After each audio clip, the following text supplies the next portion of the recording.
Hello dear friends, greetings of the day. This is doctor Sahil Roy और मैं आपका बहुत बहुत स्वागत करता हूं मेरे YouTube channel U Commerce Scholar में। दोस्तों, हम यूजीसी एनटीएनए 2021 की तैयारी कर रहे हैं। आपकी तैयारी को और स्ट्रॉन्ग करने के लिए हम 50 डेज मैराथन लेकर के हैं और 50 डेज में 50 वीडियोस अपलोड किए जाएंगे। हर वीडियो में 100 एमसीक्यू अपलोड किया जाएगा। इसका मतलब 50 दिन में 5000 एमसीक्यूज अपलोड किए जाएंगे। वीडियोस को लास्ट तक देखा कीजिए क्योंकि हर क्वेश्चन बहुत इंपॉर्टेंट है और प्रीवियस ईयर एग्जाम से लिया गया है। वीडियोस हर रोज रात 10 बजे अपलोड कर दिया जाता है। आज डे हमारा 14 है और इसके पहले हम 13 डेज में 13 वीडियोस कवर अप कर चुके हैं। अगर आपने वीडियोस नहीं देखा तो लिंक डिस्क्रिप्शन में आपको मिल जाएगा। अगर आप हमारे चैनल पर नए हैं तो प्लीज हमारे चैनल को सब्सक्राइब कर लीजिए और बेल आइकन दबा दीजिए ताकि ऐसी वीडियोस आप मिस ना कर सकें और अपनी तैयारी और स्ट्रॉन्ग कर सकें। आज का हमारा टॉपिक है economics mock test part 11 from MCQ 1301 to 1400 हम कवर करने वाले हैं। All the best for your examination, so let's get started. हमारा पहला क्वेश्चन, क्वेश्चन नंबर 301 और क्वेश्चन है हमारा, what is the basic difference between M1 and M2। M1 और M2 में बेसिक डिफरेंस क्या है? ये बैंकिंग का एक क्वेश्चन है जहां मनी सप्लाई से रिलेटेड सवाल पूछा गया है और पूछा गया है कि M1 और M2 में बेसिक डिफरेंस क्या होता है।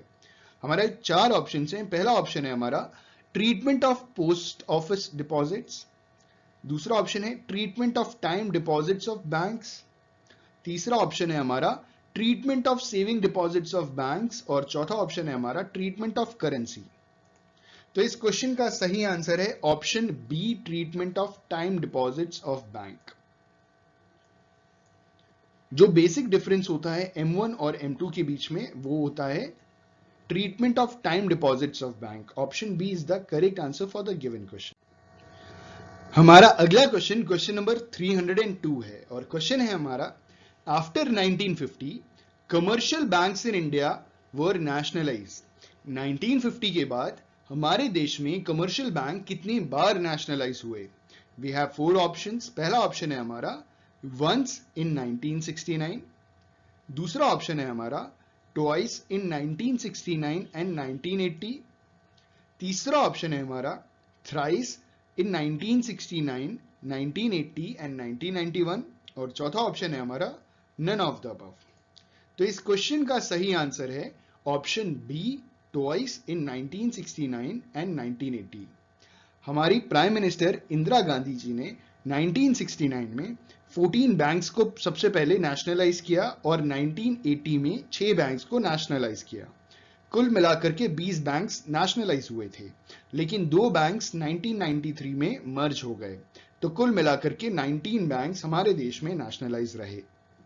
हमारा अगला क्वेश्चन है, क्वेश्चन नंबर 303 है और क्वेश्चन है हमारा, in order to increase money supply in the country, RBI में अपने देश के अंदर मनी सप्लाई को बढ़ाने के लिए आरबीआई क्या करता है?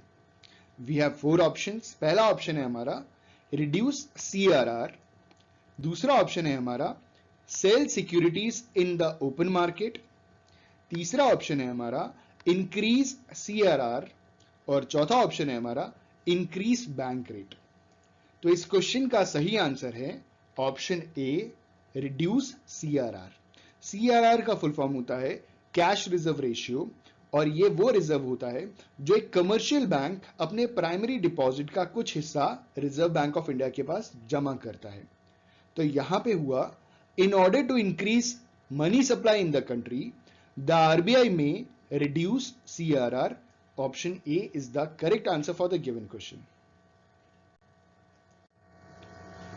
हमारा अगला क्वेश्चन, क्वेश्चन नंबर 304 है और क्वेश्चन है हमारा, monetary policy is given bye.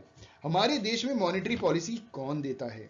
We have four options. पहला ऑप्शन है हमारा RBI, that is Reserve Bank of India, दूसरा ऑप्शन है हमारा प्लानिंग कमीशन, तीसरा ऑप्शन है हमारा फाइनेंस मिनिस्टर और चौथा ऑप्शन है हमारा मॉनेटरी बैंक ऑफ इंडिया।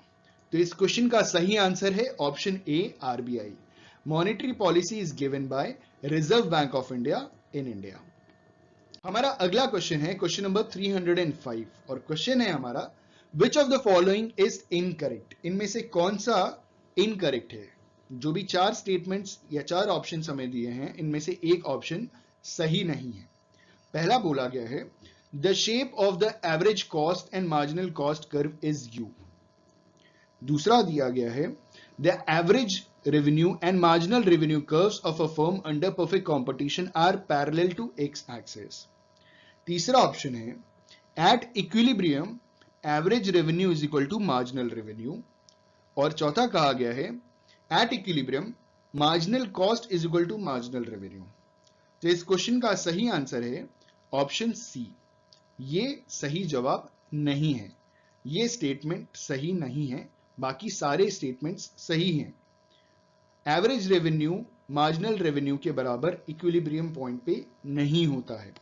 ठीक है, अगला क्वेश्चन है हमारा क्वेश्चन नंबर 306, और क्वेश्चन है हमारा the slope of indifference curve indicates. जो इनडिफरेंस कर्व का स्लोप है वो क्या इंडिकेट करता है? We have 4 options. पहला ऑप्शन है हमारा मार्जिनल रेट ऑफ सब्सटीट्यूशन, दूसरा ऑप्शन है हमारा price ratio between two commodities, तीसरा ऑप्शन है हमारा फैक्टर सब्सटीट्यूशन, और चौथा ऑप्शन है हमारा लेवल ऑफ इंडिफरेंस। तो इस क्वेश्चन का सही आंसर है option A marginal rate of substitution. जो इंडिफरेंस कर्व का स्लोप इंडिकेट करता है वो इंडिकेट करता है marginal rate of substitution. Option A is the correct answer for the given question. हमारा अगला क्वेश्चन क्वेश्चन नंबर 307 है, और क्वेश्चन है हमारा the market of computer is not in equilibrium. Computer का मार्केट इक्विलिब्रियम की कंडीशन में नहीं है। Then which of the following statement is definitely true. तो इनमें से कौन सा स्टेटमेंट पूरी तरीके से सही है? We have 4 options. पहला ऑप्शन है हमारा the price of computer will rise, दूसरा ऑप्शन है हमारा the price of computer will fall, तीसरा ऑप्शन है हमारा the price of computer will change but not enough information is given to determine the direction of change, और चौथा option है हमारा नन ऑफ द अबव। तो इस क्वेश्चन का सही आंसर है ऑप्शन सी। क्योंकि हमें पूरी जानकारी नहीं दी गई है तो हम डिटरमाइन नहीं कर सकते। सवाल पूछा गया था the market of computer is not in equilibrium. जो कंप्यूटर का मार्केट है वो इक्विलिब्रियम पे नहीं है। तो इनमें से कौन सा स्टेटमेंट सही है? जिस स्टेटमेंट को हमने टिक किया वो स्टेटमेंट है the price of computer will change.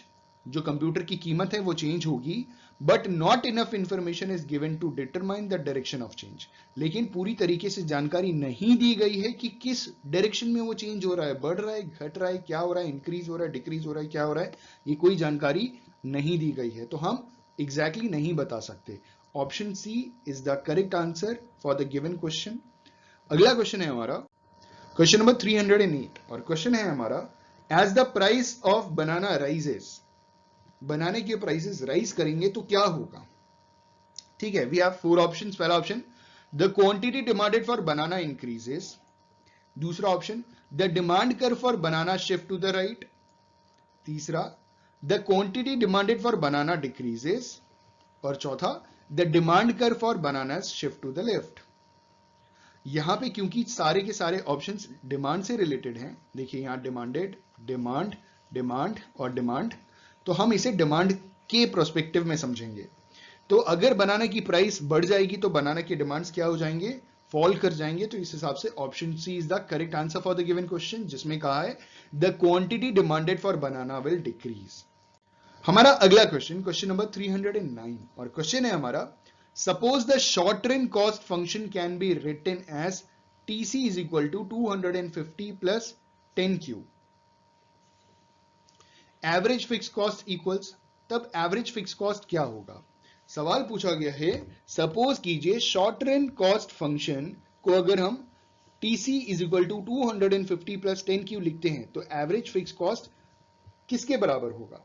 We have 4 options. पहला ऑप्शन है 250 divided by Q, Q is quantity, दूसरा ऑप्शन 250, तीसरा ऑप्शन 10, और चौथा option 250 divided by Q plus 10। तो इस क्वेश्चन का सही आंसर है option A 250 divided by Q। जो 250 है टोटल कॉस्ट है, उसे हम क्वांटिटी से डिवाइड कर देंगे तो हमें पता चल जाएगा एवरेज फिक्स कॉस्ट क्या होगा।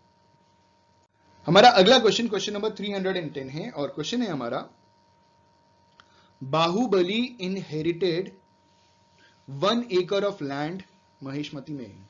ठीक है, Baahubali inherited 1 acre of land from his father in 1980।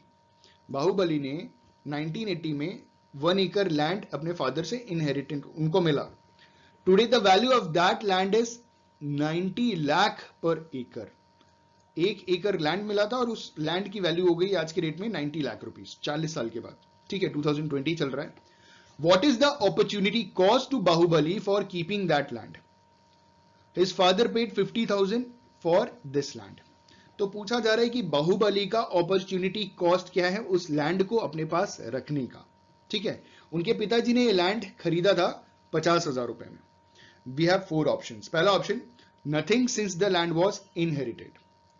दूसरा option, ₹50,000 which his father paid. तीसरा option, ₹90 lakh since this amount is getting now if he sells it to Kattappa. और चौथा option, both B and C. तो इस क्वेश्चन का सही answer है option, हाँ जी, कटप्पा वाला सही आंसर है, जहां पे कहा गया है कि ₹90 lakh since this amount Baahubali is getting now if he sells it to Kattappa. Option C is the correct answer for the given question. हमारा अगला क्वेश्चन क्वेश्चन नंबर 311 है और क्वेश्चन है हमारा, Swati is a high school senior thinking about becoming an economic research assistant. Swati एक high school senior, उन्होंने पढ़ाई की है और वो सोच रही हैं कि वो एक research assistant, economic research assistant बने। शैली just graduated from college with an economics degree and is looking for a job as an economic research assistant। शैली जो कि एक ग्रेजुएटेड हैं, जिन्होंने इकोनॉमिक्स की एक डिग्री ले रखी है और वो भी इकोनॉमिक रिसर्च असिस्टेंट बनना चाहती हैं। For whom is the college tuition as an opportunity cost. इनमें दोनों में से जो कॉलेज का जो ट्यूशन फीस है वो एक अपॉर्चुनिटी कॉस्ट है।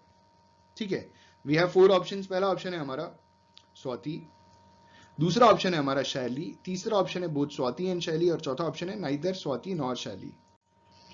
इस क्वेश्चन का सही आंसर है ऑप्शन ए स्वाति। सवाल समझिएगा, सवाल में पूछा गया है कि स्वाति एक हाई स्कूल सीनियर, मतलब उन्होंने पढ़ाई की है और वो सोच रही हैं इकोनॉमिक रिसर्च साइंटिस्ट मतलब असिस्टेंट बनने के लिए।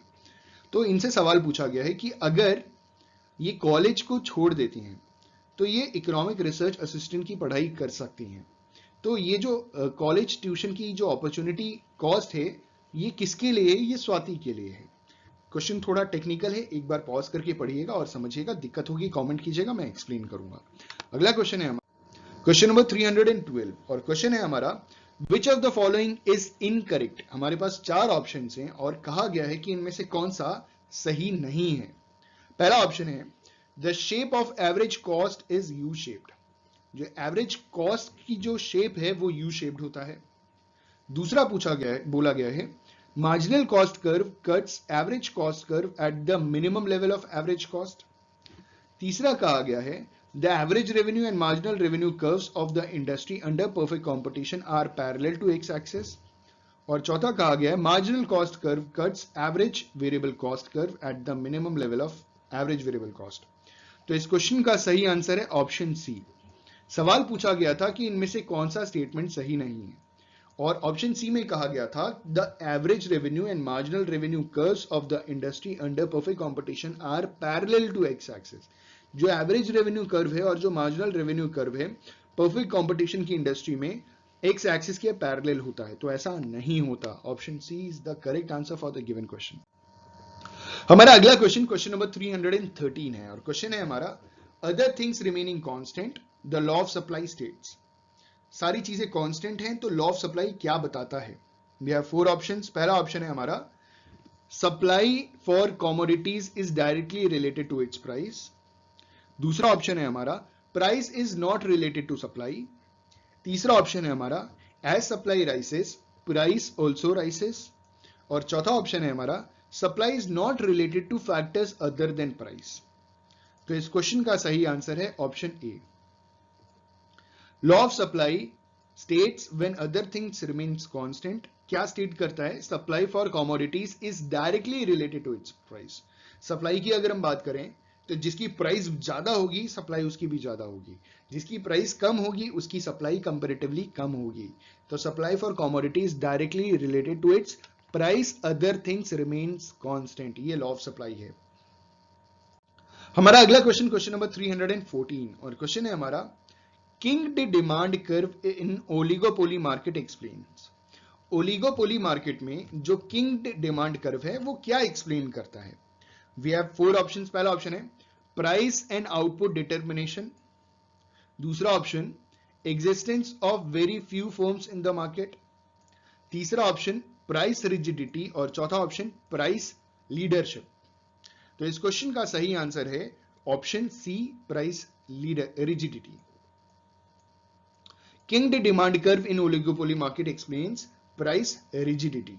हमारा अगला क्वेश्चन, क्वेश्चन नंबर 315, और क्वेश्चन है हमारा right to own private property is found in. Private property खरीदने का जो अधिकार है वो किस टाइप की इकोनॉमी में मिलता है? We have 4 options. पहला ऑप्शन है हमारा सोशलिज्म, दूसरा ऑप्शन है हमारा कैपिटलिज्म, तीसरा ऑप्शन है हमारा मिक्स्ड इकोनॉमी, और चौथा ऑप्शन है हमारा बोथ बी एंड सी। तो इस क्वेश्चन का सही आंसर है option D, both B and C. हम मिक्स्ड इकोनॉमी में भी और कैपिटलिस्टिक इकोनॉमी में भी प्राइवेट प्रॉपर्टी खरीद सकते हैं।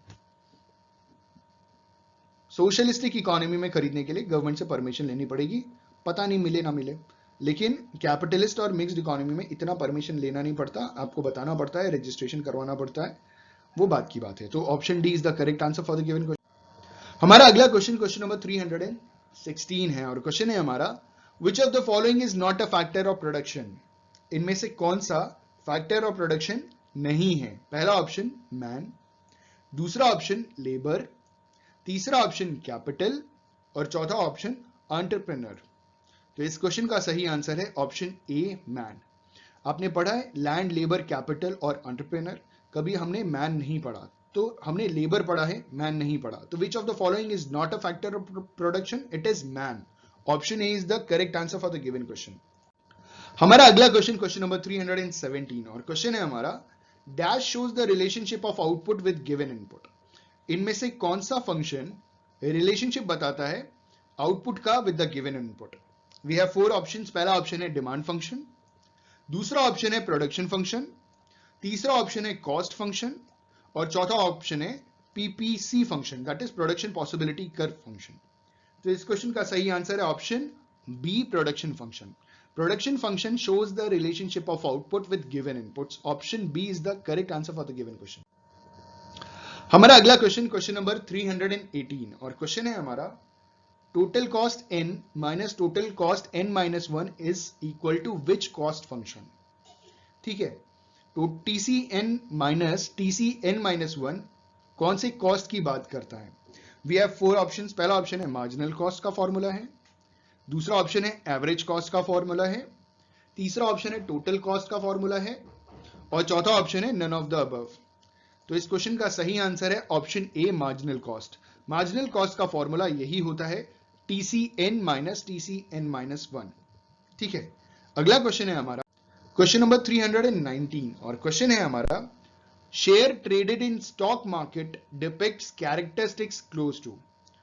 जो शेयर ट्रेड किया जा रहा है शेयर मार्केट में, वो इन किस मार्केट के कैरेक्टरिस्टिक से रिलेटेड है? एकदम बहुत नजदीक है, मिलता जुलता है, एग्जैक्टली नहीं लेकिन मिलता जुलता है। We have 4 options. पहला ऑप्शन है परफेक्ट कंपटीशन, दूसरा ऑप्शन है ओलिगोपोली, तीसरा ऑप्शन है मोनोपोलिस्टिक कंपटीशन, और चौथा ऑप्शन है मोनोपोली।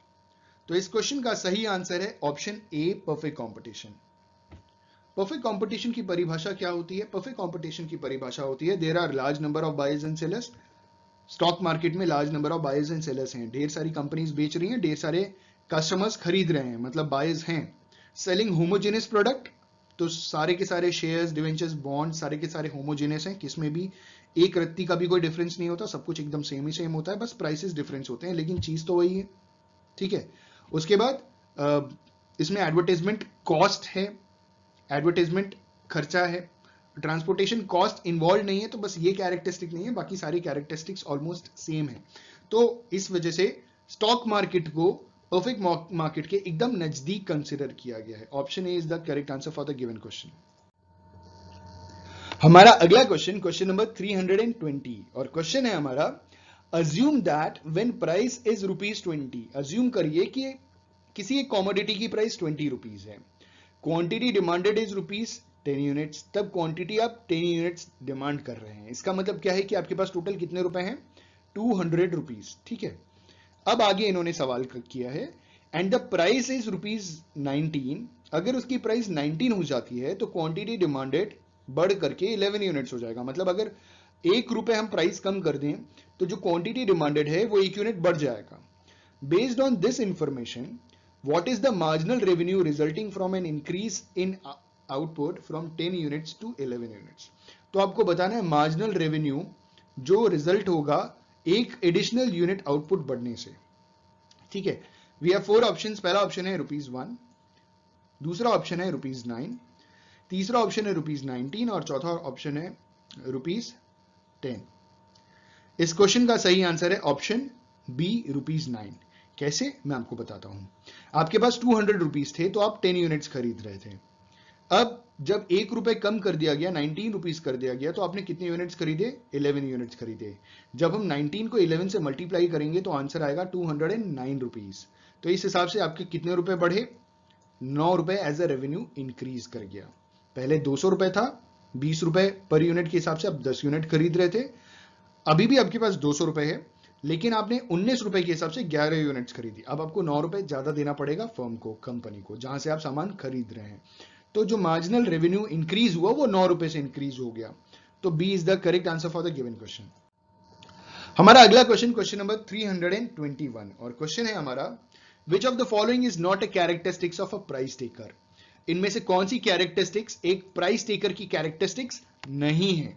पहला ऑप्शन है हमारा पॉजिटिवली स्लोप्ड डिमांड कर्व, दूसरा ऑप्शन है हमारा total revenue is equal to price multiplied by quantity, तीसरा ऑप्शन है हमारा average revenue is equal to price, और चौथा ऑप्शन है हमारा marginal revenue is equal to price. इस क्वेश्चन का सही आंसर है option A, positively sloped demand curve. Positively sloped demand curve is not a characteristic of a price taker. बाकी 3 के 3 हैं। अगला क्वेश्चन, क्वेश्चन नंबर 322, और क्वेश्चन है हमारा, with a given supply curve a decrease in demand causes. Supply की बात की जा रही है तो डिमांड किस रीजन से डिक्रीज होगा। We have 4 options. पहला ऑप्शन है an overall decrease in price but an increase in equilibrium quantity, दूसरा है an overall increase in price but a decrease in equilibrium quantity, तीसरा है no change in overall price but a reduction in equilibrium quantity, और चौथा है an overall decrease in price and a decrease in equilibrium quantity. इस question का सही answer है option D. अब ये कैसे हुआ समझते हैं। With a given supply curve, आपको एक सप्लाई कर्व दिया गया है और कहा गया है अ डिक्रीज इन डिमांड कॉज। अगर डिमांड डिक्रीज होती है तो क्या होता है, an overall decrease in price and a decrease in equilibrium quantity. Option D is the correct answer for the given question. हमारा अगला क्वेश्चन, क्वेश्चन नंबर 323, और क्वेश्चन है हमारा, the cost of one thing in the terms of alternative given up is known as. एक चीज का cost बताइए, the cost of one thing in the terms of alternative given up. तो ये opportunity cost ही तो हुआ। अब एक चीज फॉरगोन कर रहे हैं तो उसको अपॉर्चुनिटी कॉस्ट ही तो कहा जाता है। The cost of one thing in the terms of the alternative given up is known as opportunity cost. हमारा अगला क्वेश्चन, क्वेश्चन नंबर 324, और क्वेश्चन है हमारा VAMBAY, वैम्बे स्टैंड्स फॉर, ठीक है। We have 4 options. पहला ऑप्शन है विकास अंबेडकर आवास योजना, दूसरा ऑप्शन है वाल्मीकि एज्ड आवास योजना, तीसरा ऑप्शन है वाल्मीकि अंबेडकर आवास योजना, और चौथा ऑप्शन है नन ऑफ द अबव। तो इस क्वेश्चन का सही आंसर है ऑप्शन सी, वाल्मीकि अंबेडकर आवास योजना। VAMBAY stands for option C, Valmiki Ambedkar आवास योजना। हमारा आखिरी क्वेश्चन, क्वेश्चन नंबर 325, और क्वेश्चन है हमारा, the measure of absolute poverty is. जो एब्सोल्यूट पॉवर्टी का मेजर है वो क्या है। We have 4 options. पहला option used only in India, दूसरा ऑप्शन है not related to the income और कंजम्पशन एक्सपेंडिचर डिस्ट्रीब्यूशन, तीसरा ऑप्शन है related to the distribution of income और कंजम्पशन एक्सपेंडिचर, और चौथा है नन ऑफ द अबव। तो इस क्वेश्चन का सही आंसर है option B, the measure of Absolute poverty is not related to the income or consumption expenditure distribution. Option B is the correct answer for the given question. I just hope and believe कि आपको ये 25 question beneficial लगे होंगे, आपको बहुत कुछ सीखने को मिला होगा। अगर ये वीडियो पसंद आए तो लाइक शेयर कमेंट करना ना भूलें। Thank you so much and all the best for your examination. Have a good day, good luck. Number 326 और क्वेश्चन है हमारा, national population policy was announced in the year. जो नेशनल पॉपुलेशन पॉलिसी है वो किस साल अनाउंस किया गया था? We have 4 options. पहला ऑप्शन है हमारा 2001, दूसरा ऑप्शन है हमारा 1999, तीसरा ऑप्शन है हमारा 2000 और चौथा ऑप्शन है हमारा 2005। तो इस क्वेश्चन का सही आंसर है option C 2000। National population policy was announced in the year 2000। हमारा अगला क्वेश्चन, क्वेश्चन नंबर 327 और क्वेश्चन है हमारा, unproductive consumers consist of. Unproductive consumers, unproductive का मतलब होता है जो जीडीपी के लिए कुछ कंट्रीब्यूट नहीं कर रहे, ठीक है, जो हमारे नेशनल प्रोडक्ट के लिए कुछ कंट्रीब्यूट नहीं कर रहे, वो कौन से कंज्यूमर्स हैं? We have 4 options. पहला ऑप्शन है हमारा चिल्ड्रन अप टू 15 ईयर्स, दूसरा ऑप्शन है अडल्ट अबव 60 ईयर्स, तीसरा ऑप्शन है बोथ ए एंड बी और चौथा ऑप्शन है अडल्ट्स अबव 65 ईयर्स। तो इस क्वेश्चन का सही आंसर है option C, both A and B. Up to the age 15 years तक के बच्चे भी कुछ कंट्रीब्यूट नहीं करते और 60 ईयर्स के बाद बेसिकली हमारे गवर्नमेंट के हिसाब से लोग रिटायर हो जाते हैं, रिटायरमेंट के बाद वो कंपैरेटिवली कुछ कंट्रीब्यूट नहीं करते। तो इस हिसाब से ये दोनों, इन दोनों को गवर्नमेंट ने अनप्रोडक्टिव कंज्यूमर्स की कैटेगरी में रखा है। तो इस हिसाब से इस सवाल का जवाब हुआ option C, both A and B. जो ऑप्शन डी था जहां लिखा था अडल्ट्स अबव 65, ये तो ऑटोमेटिकली इसमें कवर हो ही गया जहां पे बोला गया था adults above 60 years of age, ठीक है। तो हमारे सवाल का सही ऑप्शन है ऑप्शन सी, जहां पे बोथ ए एंड बी कहा गया है। हमारा अगला क्वेश्चन, क्वेश्चन नंबर 328 और क्वेश्चन पूछा गया है, which of the following statement is correct? इनमें से कौन सा स्टेटमेंट सही है? हमारा पहला ऑप्शन है agriculture occupies 20% population of India, दूसरा ऑप्शन है merely 15% population is below poverty line, तीसरा the production technique in India is very advanced, चौथा option none of the above। तो इस क्वेश्चन का सही आंसर है option D, none of the above। Reason क्या है? पहला ऑप्शन कहा गया था agriculture occupies 20% population in India, लेकिन एग्रीकल्चर में 60 to 70% पॉपुलेशन एंगेज्ड है आज के टाइम भारत में। दूसरा ऑप्शन कहा गया था merely 15% of population is below poverty line, लेकिन 15% नहीं है। मैं इन द ईयर 2019 का डेटा आपको बता रहा हूं, जिसके बेसिस के ऊपर गवर्नमेंट ने कहा है कि कम से कम 22% पॉपुलेशन बिलो पॉवर्टी लाइन है, जो गरीबी रेखा के नीचे रहने वाले लोग हैं। तीसरे ऑप्शन में कहा गया the production technique in India is very advance. आपको मालूम है कितने एडवांस हैं हम लोग? तो इस सवाल का सही आंसर है option D, none of the above. अगला सवाल है क्वेश्चन नंबर 329 और क्वेश्चन है हमारा, dash is the top most bank for agricultural loans in India. इनमें से कौन सा बैंक टॉप मोस्ट बैंक है जो एग्रीकल्चर को लोन प्रोवाइड कराता है भारत के अंदर? We have 4 options. पहला ऑप्शन है हमारा नाबार्ड, दूसरा ऑप्शन है हमारा आरबीआई, तीसरा ऑप्शन है हमारा सिडबी और चौथा ऑप्शन है हमारा एसबीआई। तो इस क्वेश्चन का सही आंसर बिल्कुल आपको मालूम है, इस क्वेश्चन का सही आंसर है NABARD. NABARD is the top most bank for agricultural loans in India.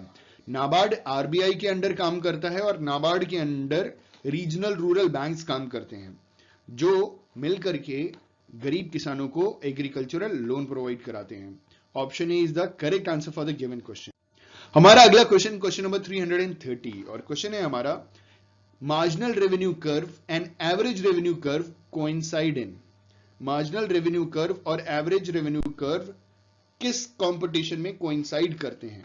We have 4 options. पहला ऑप्शन है मोनोपोली, दूसरा ऑप्शन मोनोपोलिस्टिक कंपटीशन, तीसरा ऑप्शन ओलिगोपोली और चौथा ऑप्शन परफेक्ट कंपटीशन। तो इस क्वेश्चन का सही आंसर है marginal revenue curve and average revenue curves coincide in option D, perfect competition. Perfect competition में मार्जिनल रेवेन्यू कर्व और एवरेज रेवेन्यू कर्व कोइंसाइड करते हैं। हमारा अगला क्वेश्चन, क्वेश्चन नंबर 331 और क्वेश्चन है हमारा, In July 1991, Indian devalued the rupees by. देखिए हमें समझना होगा पहले डिवैल्यूएशन का मतलब क्या होता है. डिवैल्यूएशन ऑफ रुपीज, जब देश की सरकार ऑफिशियली अगर करेंसी की वैल्यू को डिवैल्यू करती है, कम करती है, तो उसे डिवैल्यूएशन कहते हैं. इंडिया में 3 बार डिवैल्यूएशन हो चुका है ऑफिशियली. देखिए करेंसी का 2 पार्ट है. एक हिस्सा होता है डिवैल्यूएशन जो गवर्नमेंट ऑफिशियली कराती है, दूसरा होता है डिप्रिसिएशन जो हर रोज आप देख रहे हैं. हमारी करेंसी जो है ना उसमें डिप्रिसिएशन लग रहा है, हमारी करेंसी की वैल्यू गिरती चली जा रही है, लेकिन ऐसा नहीं है उसमें सिर्फ डिप्रिसिएशन लगता है, एप्रिशिएट भी वो करती है. ठीक है, यहां पे जो डिवैल्यूएशन की बात की गई है हमारे देश में, इंडिया के अंदर करेंसी को ऑफिशियली 3 बार डिवैल्यू किया गया है. पहली बार 1966 में किया गया था, दूसरी बार 1991 में किया गया था, और तीसरी बार 2013 में किया था मनमोहन जी ने. ठीक है, तो यहां इन्होंने सवाल पूछा है कि in the July 1991 Indian devalued rupees by how much percent. We have 4 options. पहला ऑप्शन है हमारा 19%, दूसरा ऑप्शन है हमारा 29%, तीसरा ऑप्शन है हमारा 13% और चौथा ऑप्शन है हमारा 9%. इस क्वेश्चन का सही आंसर है ऑप्शन ए 19%. बुक में लिखा है अप्रोक्सीमेटली 18 to 19%. ठीक है, तो ये जो 19% है ना एकदम एक्यूरेट है, बिल्कुल सही है.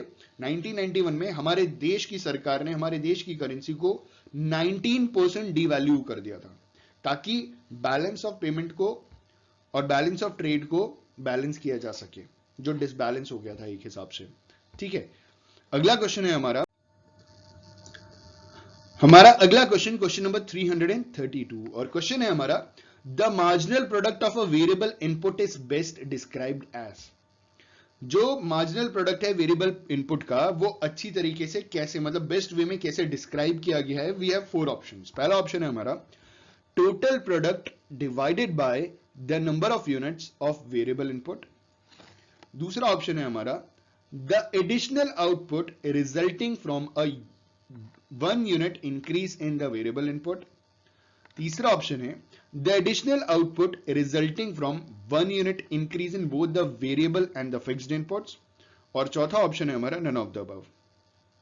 तो इस क्वेश्चन का सही आंसर है the marginal product of a variable input is best described as the additional output resulting from a 1 unit increase in the variable input. अगर आपको मार्जिनल प्रोडक्ट की परिभाषा मालूम है तो आप इस क्वेश्चन को बड़े आराम से सॉल्व कर सकते हैं, क्योंकि ऊपर पूछा गया है मार्जिनल प्रोडक्ट जो वेरिएबल इनपुट का है वो आप डिस्क्राइब कीजिए. तो इसका जो आंसर बोला गया है, जो एडिशनल आउटपुट है रिजल्ट होता है additional increase in variable input से.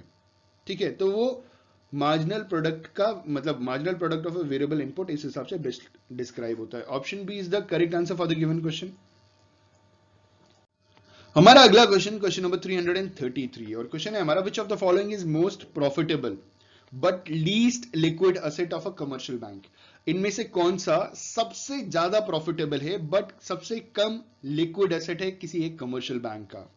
We have 4 options. पहला ऑप्शन है हमारा लोन एंड एडवांसेस, दूसरा ऑप्शन है हमारा money at call and short notice, तीसरा ऑप्शन है हमारा बिल डिस्काउंटेड एंड परचेस्ड, और चौथा ऑप्शन है हमारा इन्वेस्टमेंट इन गवर्नमेंट सिक्योरिटीज. तो इस क्वेश्चन का सही आंसर है, मैं आपको बताऊं, बैंक को सबसे ज्यादा फायदा कहां से होता है, बैंक सबसे ज्यादा प्रॉफिट अर्न कहां से करता है, बैंक सबसे ज्यादा फायदा कमाता है लोन और एडवांसेस देकर के. बैंक का जो सबसे ज्यादा प्रॉफिट होता है वो लोन्स देकर के, बैंक की कमाई का, बैंक की अर्निंग का मेजर सोर्स है लोन्स एंड एडवांसेस. तो सवाल पूछा गया था which of the following is the most profitable but least liquid asset of a commercial bank. तो जो बैंक लोन्स और एडवांसेस देता है उसमें जो उसके पास मॉर्गेज चीजें आती है ना, वो लीस्ट लिक्विड होता है. ठीक है, वो लिक्विड नहीं होता, वो एक हिसाब से मतलब वो तो सॉलिड होता है. मतलब सॉलिड क्या होता है, मतलब वो एक हिसाब से नॉन परफॉर्मिंग एसेट्स टाइप की चीजें होती हैं जिसका बैंक कुछ कर नहीं सकता. बैंक ने मॉर्गेज कर लिया, गिरवी रख लिया, उसके बाद उसने पैसे दे दिए, तो वो जो एसेट उसने अपने पास रख लिया उसका तो कोई मतलब ही नहीं बन रहा उसके पास.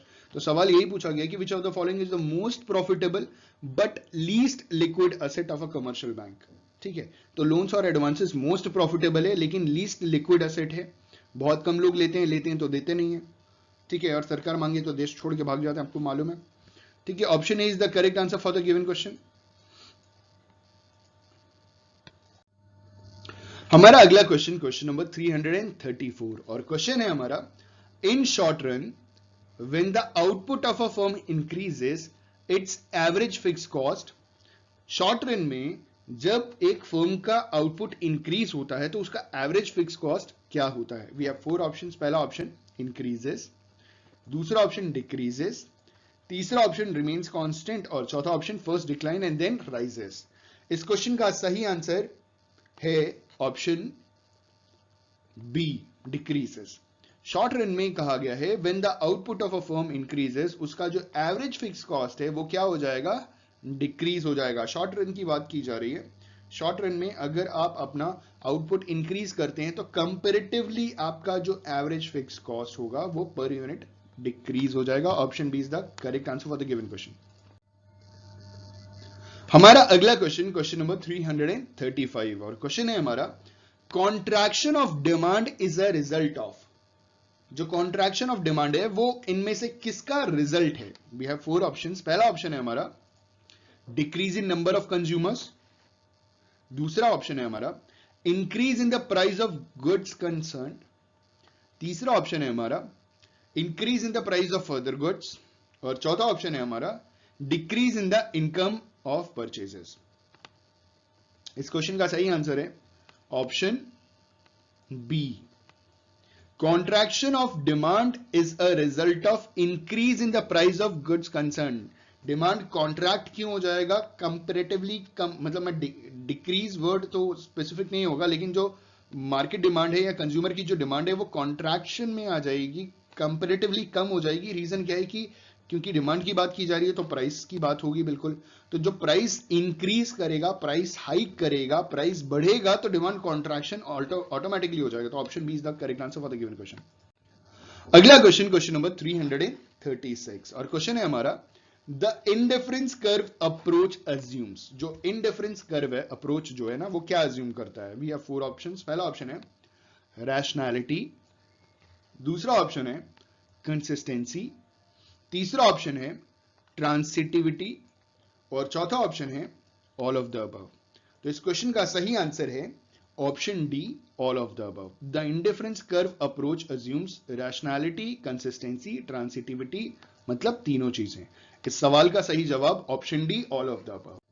हमारा अगला क्वेश्चन, क्वेश्चन नंबर 337, और क्वेश्चन है हमारा, according to the 2011 census, 2011 census के बारे में पूछा गया है। The total literacy rate is, 2011 के सेंसस के हिसाब से इंडिया का टोटल लिटरेसी रेट क्या था?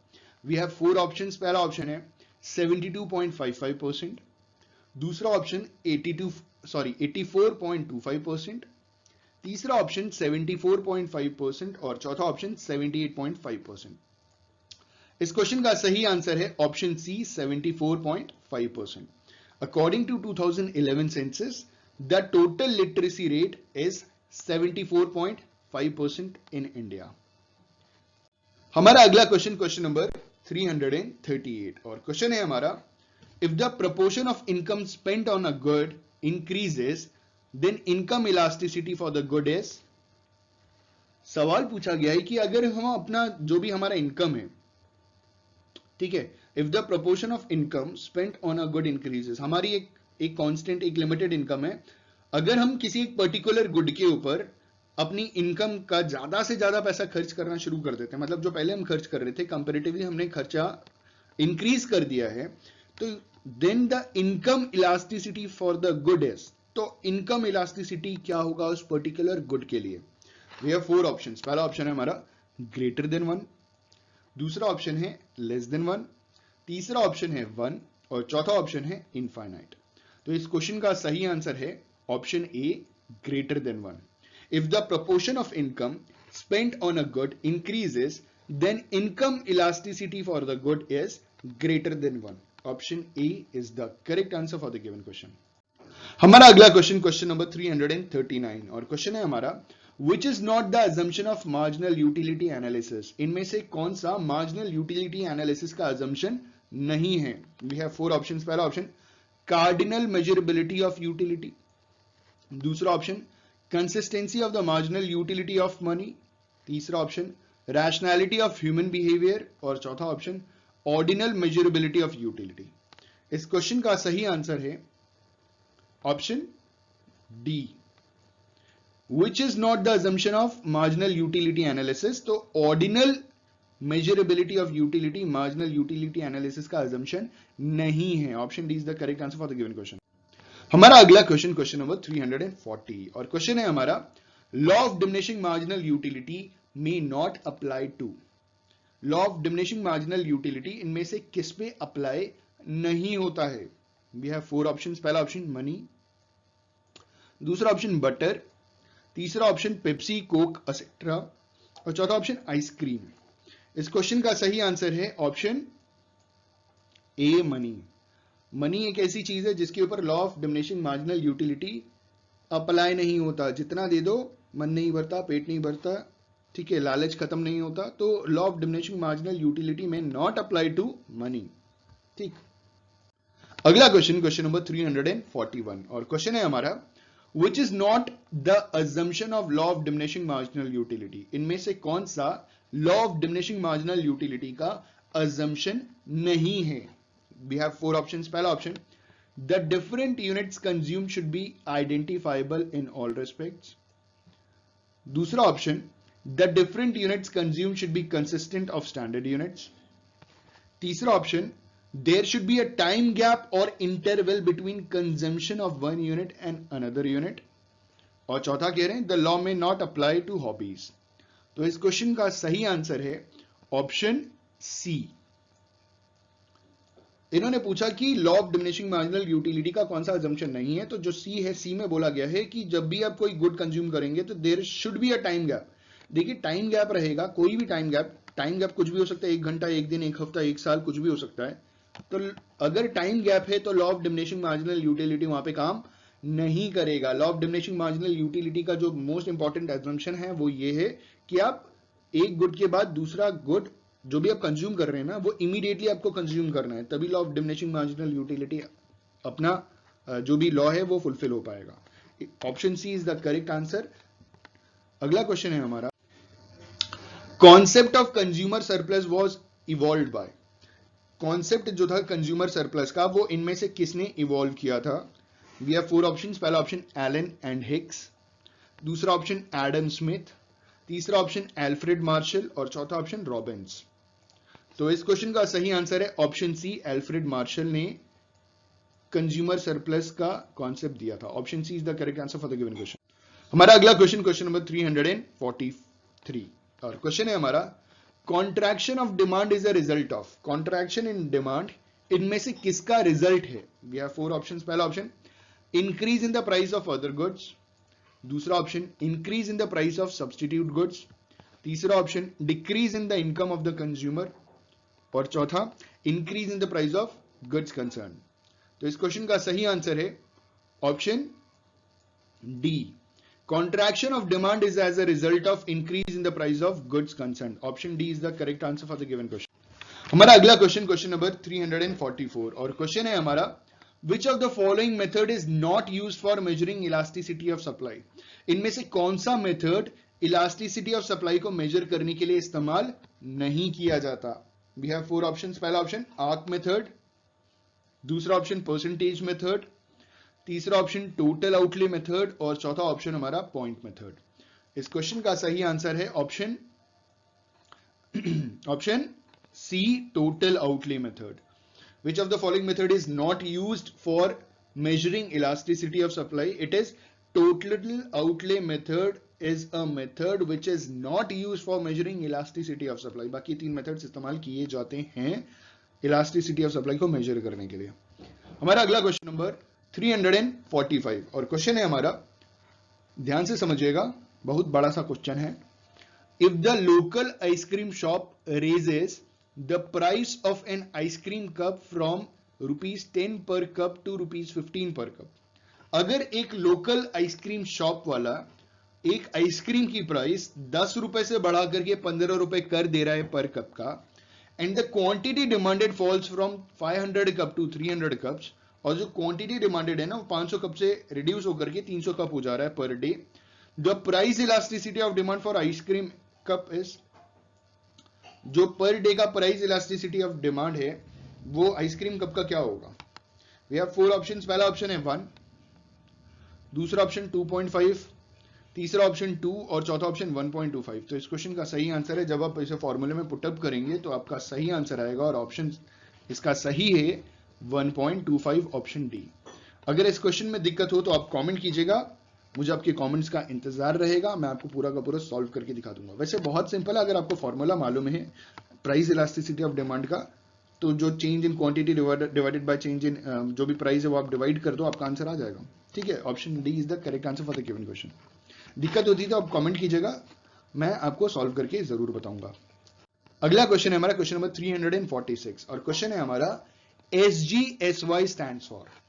SGSY का फुल फॉर्म बताइए। चलिए, वी हैव 4 ऑप्शंस। पहला ऑप्शन है हमारा सेल्फ ग्राम स्वरोजगार योजना, दूसरा है स्वर्ण जयंती ग्राम स्वरोजगार योजना, तीसरा है स्वर्ण जयंती ग्राम सड़क योजना और चौथा है स्वर्ण ग्राम स्वरोजगार योजना। तो इस क्वेश्चन का सही आंसर है option B, SGSY stands for Swarna Jayanti ग्राम स्वरोजगार योजना। ठीक है, अगला क्वेश्चन, क्वेश्चन नंबर 347 और क्वेश्चन है हमारा which of the following is not included in M1। हम मनी सप्लाई की बात कर रहे हैं और मनी सप्लाई में इनमें से कौन सी चीज M1 में इंक्लूड नहीं होती है?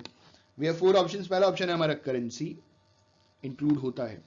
डिमांड डिपॉजिट्स, इंक्लूड ये भी होता है। अदर डिपॉजिट्स विद RBI, ये भी इंक्लूड होता है। Other deposits with post office, ये इंक्लूड नहीं होता है। तो सवाल के हिसाब से हमारा सही जवाब होगा ऑप्शन डी। क्वेश्चन था which of the following is not included in M1 of money supply.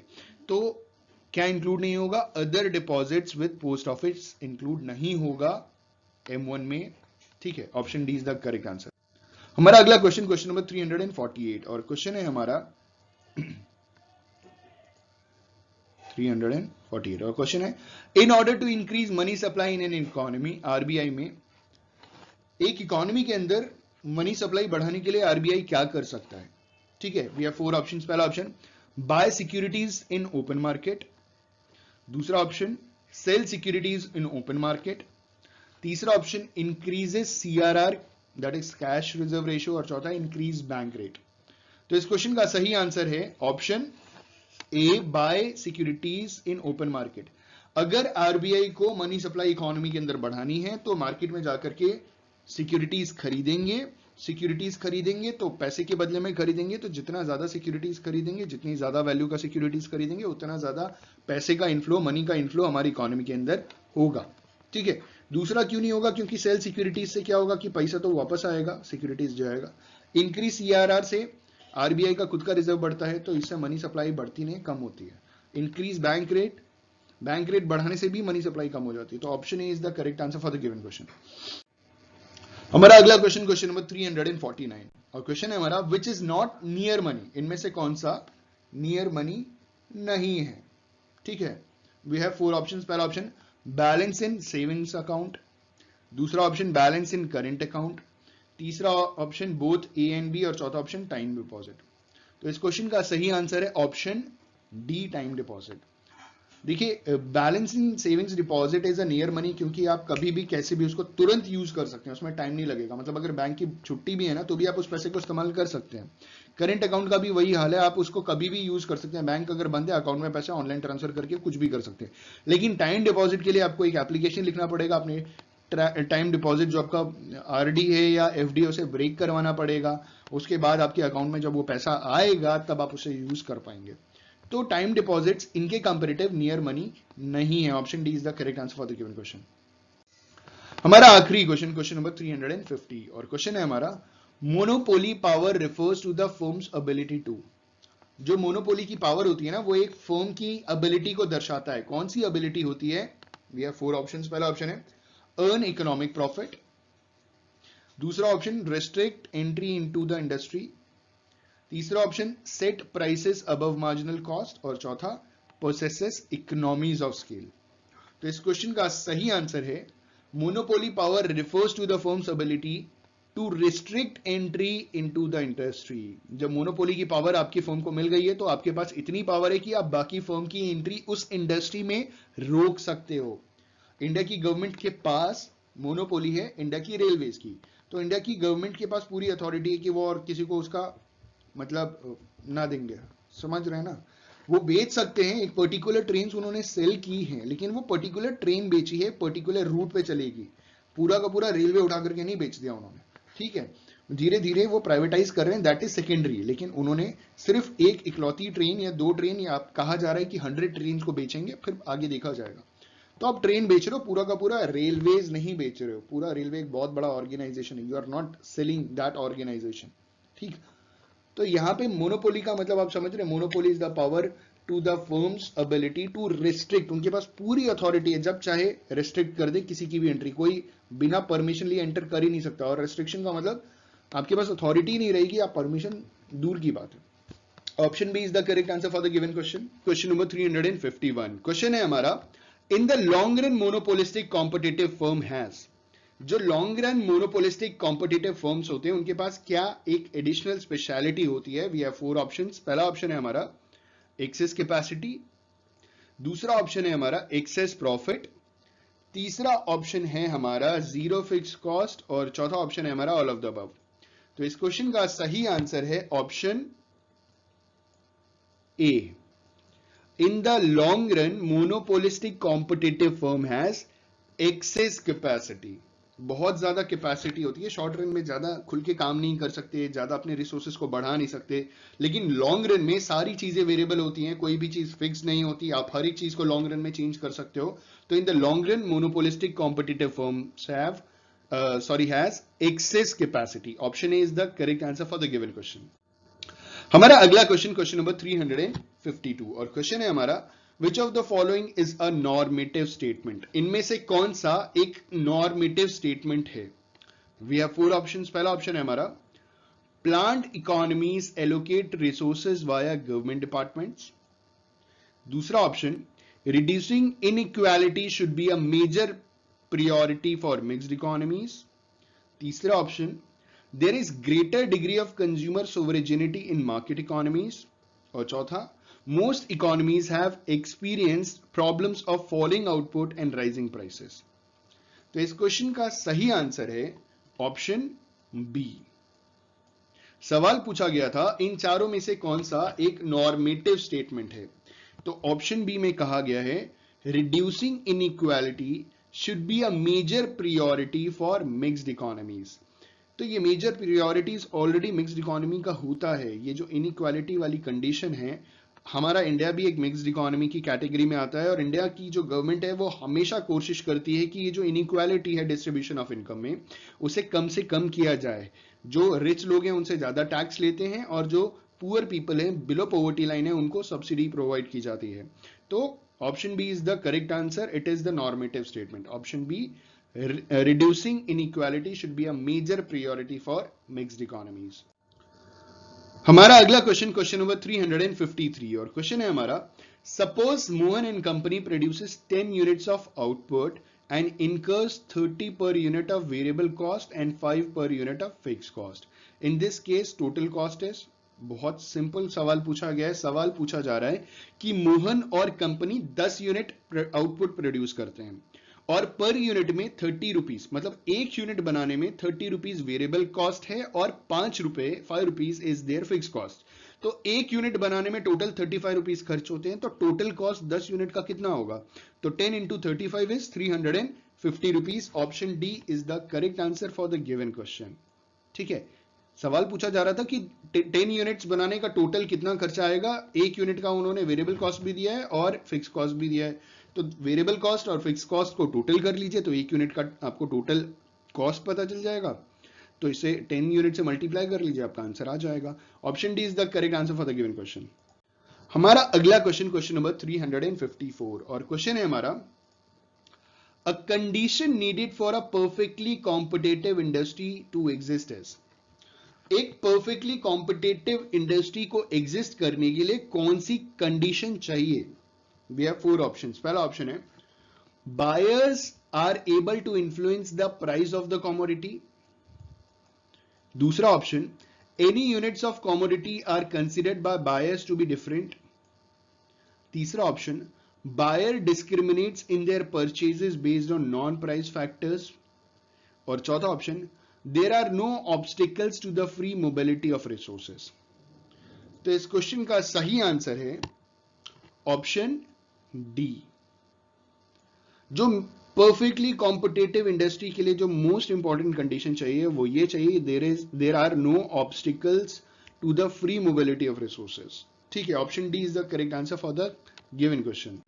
हमारा अगला क्वेश्चन, क्वेश्चन नंबर 355, और क्वेश्चन है हमारा, if the price of petrol rises by 25%, अगर पेट्रोल की कीमत 25% बढ़ जाए, and the demand for car falls by 40%, और इसी के रिलेशन में क्या होता है कि अगर कार की डिमांड 40% रिड्यूस हो जाती है, तो जो क्रॉस इलास्टिसिटी होगा पेट्रोल और कार के बीच में वो कितना होगा? Then the cross elasticity between petrol and car is how much? We have 4 options. पहला ऑप्शन है -1.6, दूसरा ऑप्शन 1.6, तीसरा ऑप्शन -2.6 और चौथा ऑप्शन 2.6। इस क्वेश्चन का सही आंसर है ऑप्शन ए -1.6। आप इस क्वेश्चन को सॉल्व कीजिएगा, अगर दिक्कत हो कमेंट कीजिएगा, मैं इसका फॉर्मूले के साथ आपको सॉल्यूशन जरूर दूंगा। मैं कुछ क्वेश्चंस ऐसे छोड़ देता हूं जानबूझ करके, ताकि आप कमेंट जरूर करें और वो आंसर जानना चाहें। ठीक है, तो मतलब ये इंटेंशनली है कि आप इंटरेस्ट ले रहे हैं कि नहीं, ये भी बहुत जरूरी है, क्योंकि सीरियसली पढ़ाई करने के लिए आपको इंटरेस्ट लेना जरूरी है। ये उन लोगों के लिए जिनको शायद इस सवाल का सोल्यूशन नहीं पता, उनके लिए मैं कह रहा हूं कि आप बस एक बार कमेंट कर दीजिएगा कि सर क्वेश्चन नंबर 355 का आप सोल्यूशन बता दीजिए, तो मैं फॉर्मूले के साथ वो पूरा का पूरा सॉल्व करके आपको बता दूंगा। ठीक है, और जिनको आता है उनके लिए all the best, good luck, आप अच्छी तरीके से तैयारी कर रहे हैं। हमारा अगला क्वेश्चन, क्वेश्चन नंबर 356, और क्वेश्चन है हमारा, which of the following statement is correct? इनमें से कौन सा स्टेटमेंट एकदम करेक्ट है? पहला ऑप्शन है हमारा, economic laws are mere statement of tendencies. दूसरा ऑप्शन है हमारा, economic laws are as exact as physical loss.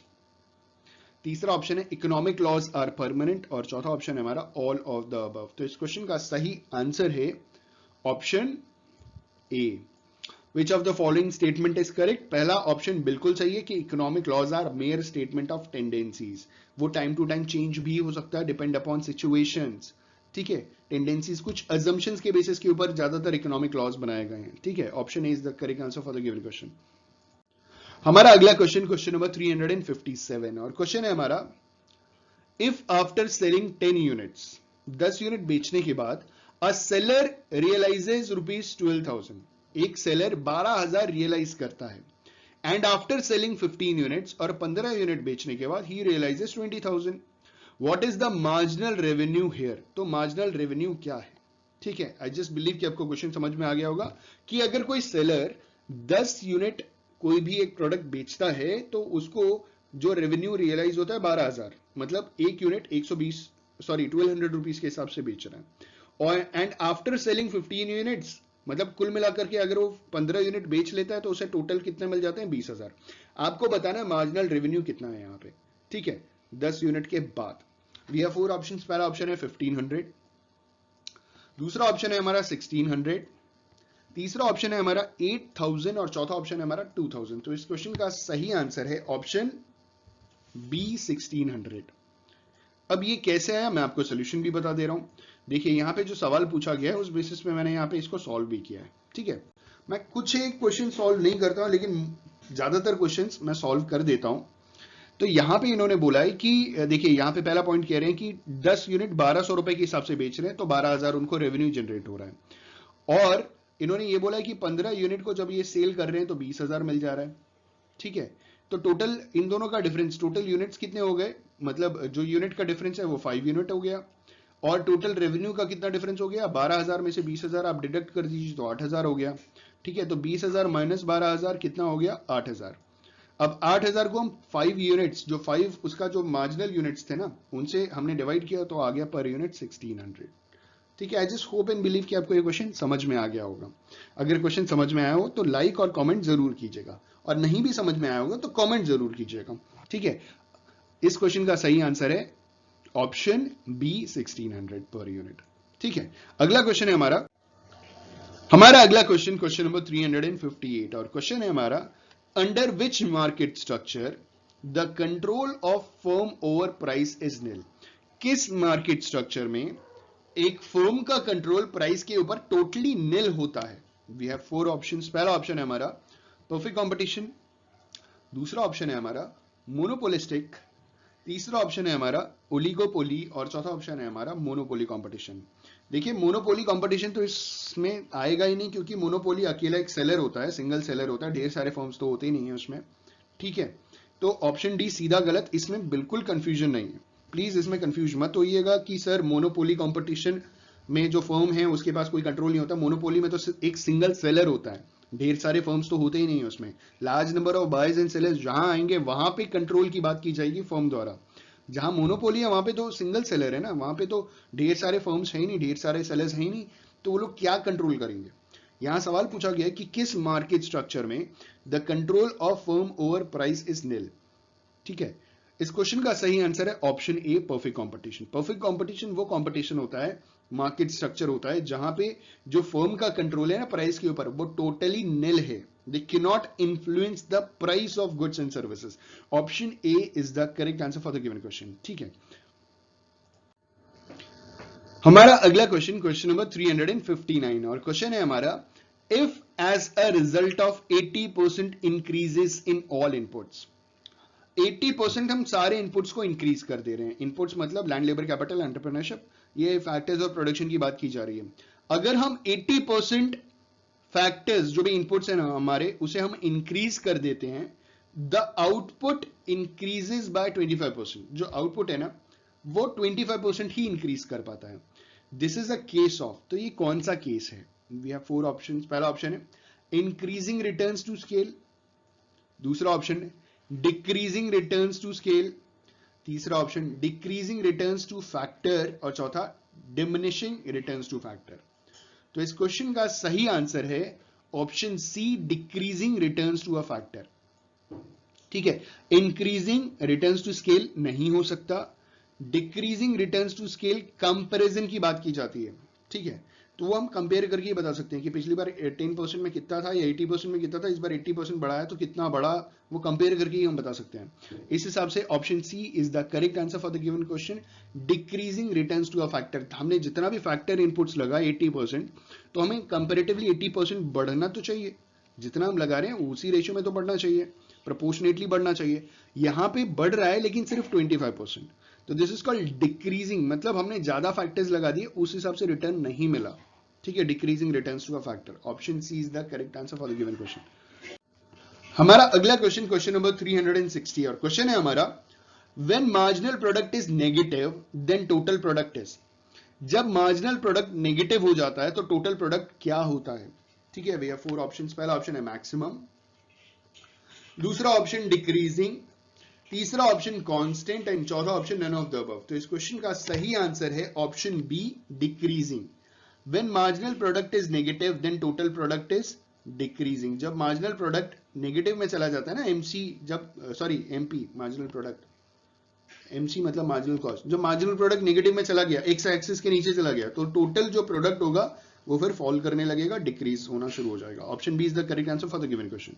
ठीक है, अगला क्वेश्चन, क्वेश्चन नंबर 361, और क्वेश्चन है हमारा, in a long run a firm in monopolistic competition.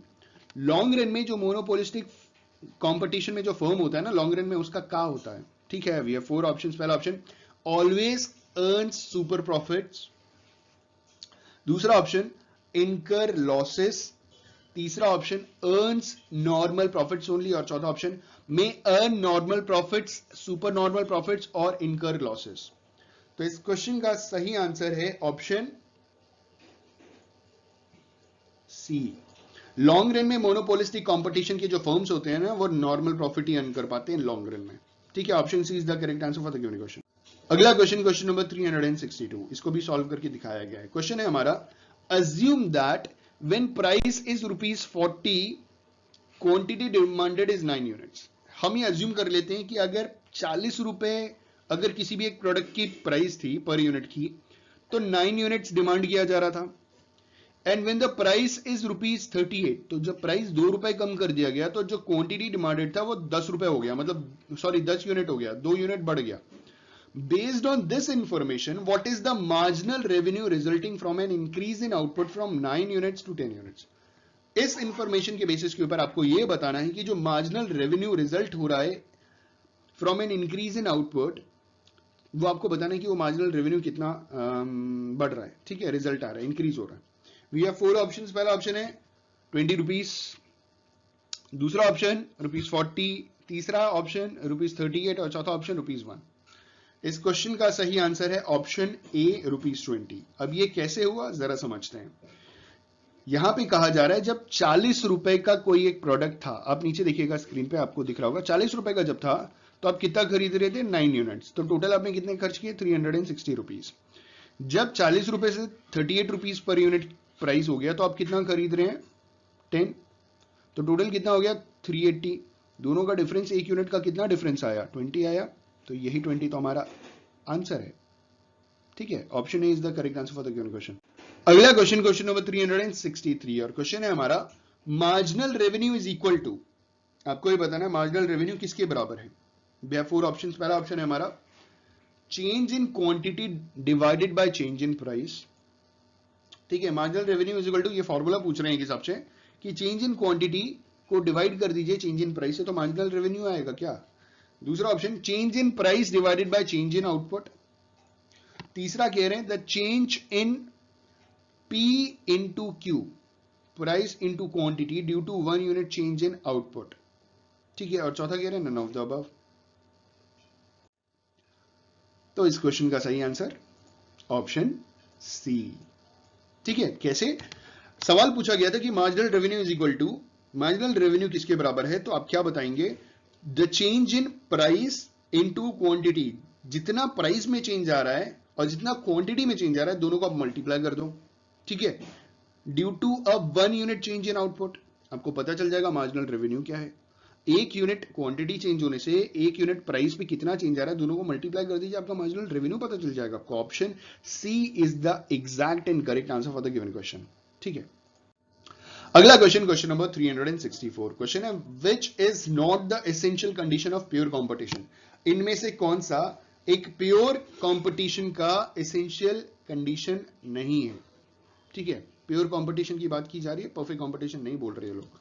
ठीक है, वी हैव 4 ऑप्शंस. पहला option large number of buyers and sellers, दूसरा ऑप्शन होमोजेनियस प्रोडक्ट, तीसरा कह रहे हैं फ्रीडम ऑफ एंट्री, चौथा कह रहे हैं perfect knowledge among buyers and sellers. इस क्वेश्चन का सही आंसर है, सवाल पूछा गया था which is not the essential condition of pure competition, तो option D is the correct answer for the given question. Pure competition में जरूरी नहीं है कि perfect knowledge among buyers and sellers हो. ठीक है, सारे के सारे बायर्स और सारे के सारे जो सेलर्स हैं उनको मार्केट की परफेक्ट नॉलेज हो, पूरे मार्केट के बारे में उनको ए टू जेड सारी इंफॉर्मेशन हो. तो प्योर कंपटीशन में जरूरी नहीं ये कंडीशन अप्लाई हो. Option D is the correct answer for the given question. हाँ, लेकिन अगर परफेक्ट कंपटीशन बोला होता ना, तो परफेक्ट कंपटीशन में आपने भी पढ़ा है कि perfect knowledge of the market buyers और सेलर्स दोनों के पास होता है, लेकिन इन्होंने सवाल पूछा था प्योर कंपटीशन बताइए, परफेक्ट कंपटीशन नहीं पूछा. तो प्योर कंपटीशन में बहुत सारे कंपटीशन आते हैं, आपको मालूम है. Option D is the correct answer for the given question. हमारा अगला क्वेश्चन, क्वेश्चन नंबर 365. क्वेश्चन है हमारा what is the shape of average revenue curve faced by a firm under perfect competition. एक फर्म जो परफेक्ट कंपटीशन में है उसका जो एवरेज रेवेन्यू कर्व है ना, उसका शेप आपको बताना है कैसा होगा. We have 4 options. पहला ऑप्शन हॉरिजॉन्टल, दूसरा ऑप्शन वर्टिकल, तीसरा ऑप्शन पॉजिटिवली स्लोप्ड और चौथा ऑप्शन नेगेटिवली स्लोप्ड. तो इस प्रश्न का सही उत्तर है ऑप्शन ए हॉरिजॉन्टल. ठीक है, horizontal is the shape of average revenue curve faced by a firm under perfect competition. Option A is the correct answer for the given question. अगला क्वेश्चन, क्वेश्चन नंबर 366, और क्वेश्चन है हमारा which of the following is the condition for a equilibrium of a firm. किसी भी firm की equilibrium के लिए इनमें से कौन सी कंडीशन जरूरी है, ठीक है, या होती ही है.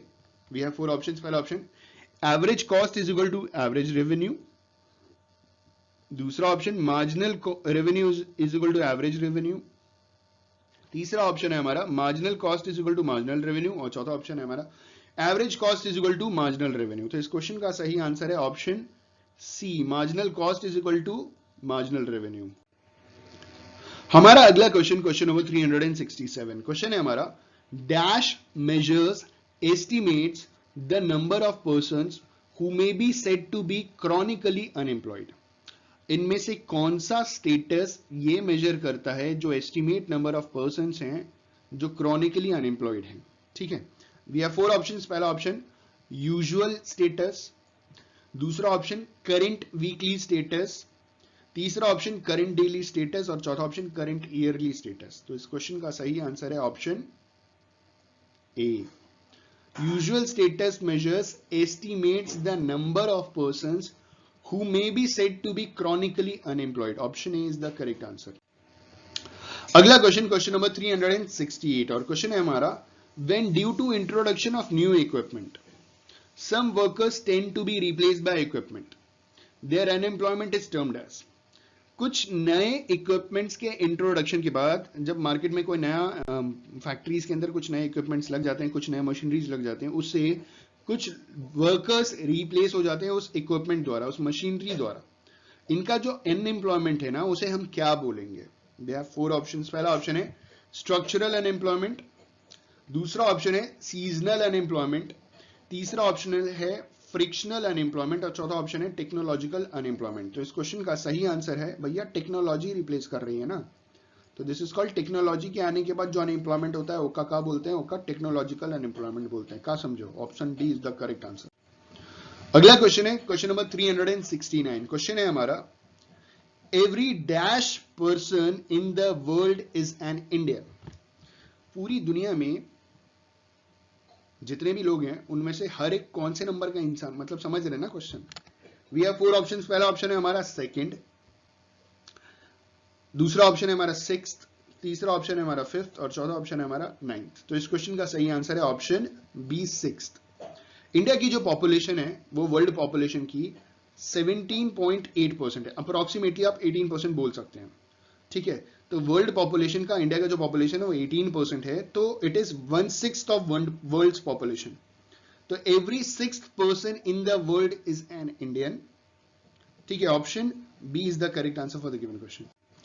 अगला क्वेश्चन है हमारा क्वेश्चन नंबर 370 और क्वेश्चन है हमारा, which of the following statement is correct. इनमें से कौन सा स्टेटमेंट एकदम सही है? We have 4 options. पहला ऑप्शन है हमारा, countries which are industrially well developed generally have higher per capita income than other countries which are not. दूसरा स्टेटमेंट है, India is a capital surplus economy. India के पास ढेर सारा पैसा है, हमने कहीं से उधार नहीं लिया, उल्टा दूसरों को उधार देते हैं। तीसरा ऑप्शन है, agriculture sector need not depend upon industrial sector for its growth. Agricultural sector industries पे डिपेंड नहीं करते अपने ग्रोथ के लिए। और चौथा कह रहे हैं नन ऑफ द अबव। इस क्वेश्चन का सही आंसर है option A. Option A is the correct statement. Option A में कहा जा रहा है कि countries which are industrially well developed, जो देश इंडस्ट्रियली बहुत डेवलप्ड हैं, तो वहां का जो पर कैपिटा इनकम है ना, वो बाकी कंट्रीज के कंपैरेटिव बहुत ज्यादा है। इंडिया में एग्रीकल्चर ज्यादा है। अगर इंडिया में इंडस्ट्रीज बहुत ज्यादा होती है तो आपको मालूम है ना, सेकेंडरी सेक्टर जो इंडस्ट्रीज होती है वहां पे अर्निंग बहुत ज्यादा होती है एज कंपेयर टू फार्मर्स या प्राइमरी सेक्टर या एग्रीकल्चर। तो जिस देश में इंडस्ट्री बहुत ज्यादा होती है वो डेवलप्ड नेशंस होते हैं, वहां की पर कैपिटा इनकम बाकियों के कंपैरेटिव ज्यादा होती है। Option A is the correct answer for the given question. हमारा अगला क्वेश्चन, क्वेश्चन नंबर 371, क्वेश्चन है हमारा, if income elasticity of household of good X is 3 then it is a good. के बारे में पूछा जा रहा है कि अगर एक हाउस होल्ड की इनकम इलास्टिसिटी किसी एक पर्टिकुलर गुड के लिए, जो गुड एक्स है उसके लिए 3 है, तो वो गुड किस टाइप के गुड्स हैं? We have 4 options. पहला ऑप्शन है नॉर्मल गुड्स, दूसरा ऑप्शन है नेसेसिटी गुड्स, तीसरा ऑप्शन है लग्जरी गुड्स और चौथा ऑप्शन है इंफीरियर गुड्स। तो इस क्वेश्चन का सही आंसर है ऑप्शन सी, लग्जरी गुड्स। तो वो गुड्स किस कैटेगरी के हो गए? वो लग्जरी गुड्स कैटेगरी के हो गए।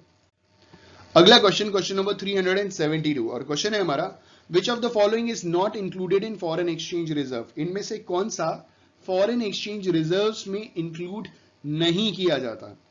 We have 4 options. पहला ऑप्शन है foreign currency assets held by RBI, दूसरा option gold holding of RBI, तीसरा ऑप्शन स्पेशल ड्रॉइंग राइट्स और चौथा option none of the above. इस क्वेश्चन का सही आंसर है option D, none of the above, क्योंकि ये सारी की सारी चीजें फॉरेन एक्सचेंज रिजर्व्स में इंक्लूड की जाती है। ठीक है, अगला क्वेश्चन, क्वेश्चन नंबर 373, और क्वेश्चन है हमारा बेसिल 2 फ्रेमवर्क इज फॉर। जो बेसिल 2 फ्रेमवर्क बनाया गया था ना, वो किसके लिए बनाया गया था? We have 4 options. पहला ऑप्शन है हमारा बैंक्स, दूसरा ऑप्शन है इंश्योरेंस कंपनीज, तीसरा ऑप्शन है हमारा रिजर्व बैंक ऑफ इंडिया, और चौथा ऑप्शन है नन ऑफ द अबव। तो इस क्वेश्चन का सही आंसर है जो बेसिल फ्रेमवर्क्स बनाए गए थे ना, स्पेशली बेसिल 2 बनाया गया था, वो बनाया गया था बैंक्स के लिए। ठीक है, इसके बारे में कुछ और जानकारी हमने नीचे लिख रखी है, आप ध्यान से देखिएगा। BECIL committee on banking supervision is a committee of banking supervisory authorities that was established by central bank governors of the G10 countries in 1974। तो बेसिल कमिटी जो G10 कंट्रीज के जो आरबीआई सॉरी सेंट्रल बैंक के जो governors थे, उन्होंने 1974 में शुरू किया था। बेसिल कोई एक्रोनिम नहीं है, किसी का शॉर्ट फॉर्म नहीं है। Basel is a city in Switzerland.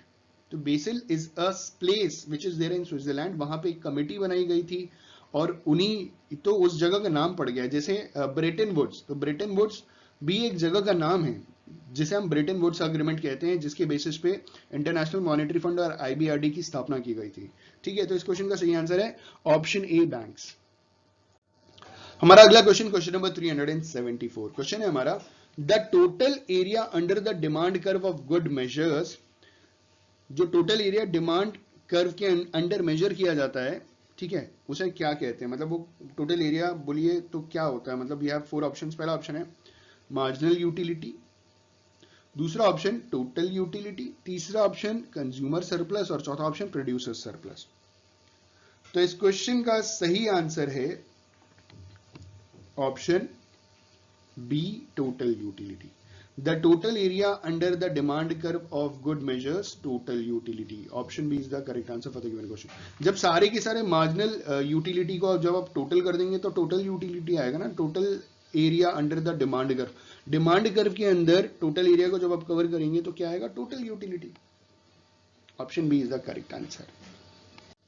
आखिरी क्वेश्चन, क्वेश्चन नंबर 375, वो क्वेश्चन है हमारा which of the following is not a quantitative measure of credit control. इनमें से कौन सा क्वांटिटेटिव मेजर नहीं है क्रेडिट कंट्रोल का? पहला ऑप्शन है बैंक रेट पॉलिसी, दूसरा ऑप्शन है मार्केट ओपन मार्केट ऑपरेशन, तीसरा ऑप्शन है मार्जिनल रिक्वायरमेंट और चौथा ऑप्शन है वेरिएबल रिजर्व रिक्वायरमेंट। तो इस क्वेश्चन का सही आंसर है option C, marginal requirement. Credit control को मेजर मतलब क्रेडिट कंट्रोल करने का एक क्वांटिटेटिव मेजर मार्जिनल रिक्वायरमेंट नहीं है। मार्जिनल रिक्वायरमेंट क्या होता है? जब भी आप कमर्शियल बैंक से लोन लेते हैं तो जितनी वैल्यू की आप प्रॉपर्टी मॉर्गेज करते हैं, गिरवी देते हैं एज अ सिक्योरिटी, उसके कंपेरेटिव आपको 60 to 65% का ही लोन मिलता है। तो जो बचा 35 to 40% उसको कहते हैं मार्जिनल रिक्वायरमेंट्स। तो ये जो मार्जिनल रिक्वायरमेंट है, it is not a quantitative measure of credit control. Option C is the correct answer. Number 376, और क्वेश्चन है हमारा Which of the following is not a quantitative measure of credit control? इनमें से कौन सा एक quantitative measure of credit control नहीं है? We have 4 options. पहला ऑप्शन है बैंक रेट पॉलिसी, दूसरा ऑप्शन है ओपन मार्केट ऑपरेशन, तीसरा ऑप्शन है मार्जिन रिक्वायरमेंट और चौथा ऑप्शन है वेरिएबल रिजर्व रिक्वायरमेंट। इस क्वेश्चन का सही आंसर है ऑप्शन सी, मार्जिनल रिक्वायरमेंट। आपको जानकारी होगी मार्जिनल रिक्वायरमेंट किसे कहते हैं। मार्जिनल रिक्वायरमेंट जब हम बैंक से, कमर्शियल बैंक से लोन लेने के लिए जाते हैं और जब हम अपनी प्रॉपर्टी मॉर्गेज करते हैं तो प्रॉपर्टी की जितनी वैल्यू होती है उसका 60 to 65% हमें एज अ लोन मिलता है। बचा कुचा 35 to 40% is called marginal requirement. तो ये जो मार्जिन रिक्वायरमेंट है ये reserve Bank of India fix करता है, लेकिन ये क्वांटिटेटिव मेजर नहीं है क्रेडिट कंट्रोल करने का। ये तो यूजलेस असेट है एक हिसाब से, ये इसका कोई लेना देना नहीं है क्रेडिट कंट्रोल को लेकर के। लेकिन बाकी के 3 जो ऑप्शंस है ना, वो डायरेक्टली रिलेटेड टू और डायरेक्ट मेजर्स हैं क्रेडिट कंट्रोल के। तो इस सवाल का सही जवाब है ऑप्शन सी, मार्जिनल रिक्वायरमेंट। हमारा अगला क्वेश्चन, क्वेश्चन नंबर 377, क्वेश्चन है हमारा, integration of domestic economy with the world's economy is called. Domestic economy का वर्ल्ड्स इकोनॉमी के साथ जो इंटीग्रेशन है उसे क्या कहते हैं? We have 4 options. पहला ऑप्शन है हमारा लिबरलाइजेशन, दूसरा ऑप्शन है हमारा ग्लोबलाइजेशन, तीसरा ऑप्शन है हमारा प्राइवेटाइजेशन और चौथा ऑप्शन है हमारा डिसइन्वेस्टमेंट। तो इस क्वेश्चन का सही आंसर है ऑप्शन बी, ग्लोबलाइजेशन। ग्लोबलाइजेशन का मतलब ही यही होता है कि integration of domestic economy with the world's economy, ठीक है, is called globalisation. Option B is the correct answer for the given question. हमारा अगला क्वेश्चन, क्वेश्चन नंबर 378 और क्वेश्चन है हमारा, which of the following is not an indirect tax reforms. इनमें से कौन सा एक इनडायरेक्ट टैक्स रिफॉर्म नहीं है? ठीक है, पहला ऑप्शन है reducing the peak rate of custom duty, दूसरा है rectifying anomalies like inverted duty structure, तीसरा है introduction of VAT for achieving harmonised taxation regime, और चौथा है the tax rate of foreign companies has also been reduced from 55% to 40%। तो इस question का सही आंसर है option D, the tax rate on foreign companies has also been reduced from 55 to 40%। ये एक इनडायरेक्ट टैक्स रिफॉर्म्स का एक part नहीं है, ठीक है। Which of the following is not an indirect tax reform, तो ये नहीं है, बाकी ऊपर के 3 हैं। इनडायरेक्ट, देखिए जो टैक्स है ना वो 2 पार्ट में डिवाइडेड है, एक डायरेक्ट टैक्स होता है, एक इनडायरेक्ट टैक्स होता है। डायरेक्ट टैक्स इनकम टैक्स होता है, वेल्थ टैक्स होता है, जो आपकी इनकम के ऊपर आपको खुद से पे करना होता है, उसका बर्डन आप दूसरे के ऊपर शिफ्ट नहीं कर सकते। जो इनडायरेक्ट टैक्सेस होते हैं, पहली बात उसका अमाउंट तो पता नहीं होता, इनडायरेक्ट टैक्सेस का अमाउंट कई बार पता नहीं होता, और इसका बर्डन आप कस्टमर या अल्टीमेट कंज्यूमर के ऊपर आप शिफ्ट कर सकते हैं, या आपको पे नहीं करना, आपका कस्टमर पे करेगा, ठीक है। तो ये जो ऑप्शन डी है ना, the tax rate on foreign companies has also been reduced from 55 to 40% is the right answer for the given question. ये इनडायरेक्ट टैक्स रिफॉर्म्स का पार्ट नहीं है। हमारा अगला क्वेश्चन, क्वेश्चन नंबर 379, क्वेश्चन है हमारा, occupational structure refers to the. जो occupational structure है ना वो किससे, मतलब इसका तात्पर्य क्या है, मतलब रिफर्स टू व्हाट, ठीक है। We have 4 options. पहला ऑप्शन है number of workers living in a country, दूसरा option size of working population, तीसरा option distribution of working population, और चौथा option nature of different occupation in an economy. तो इस क्वेश्चन का सही आंसर है option C, occupational structure refers to the distribution of working population, ठीक है। ऑक्यूपेशनल स्ट्रक्चर जो है ना, उसको अगर आप स्टडी करोगे तो आपको पता चलेगा कि it is directly related to distribution of working population.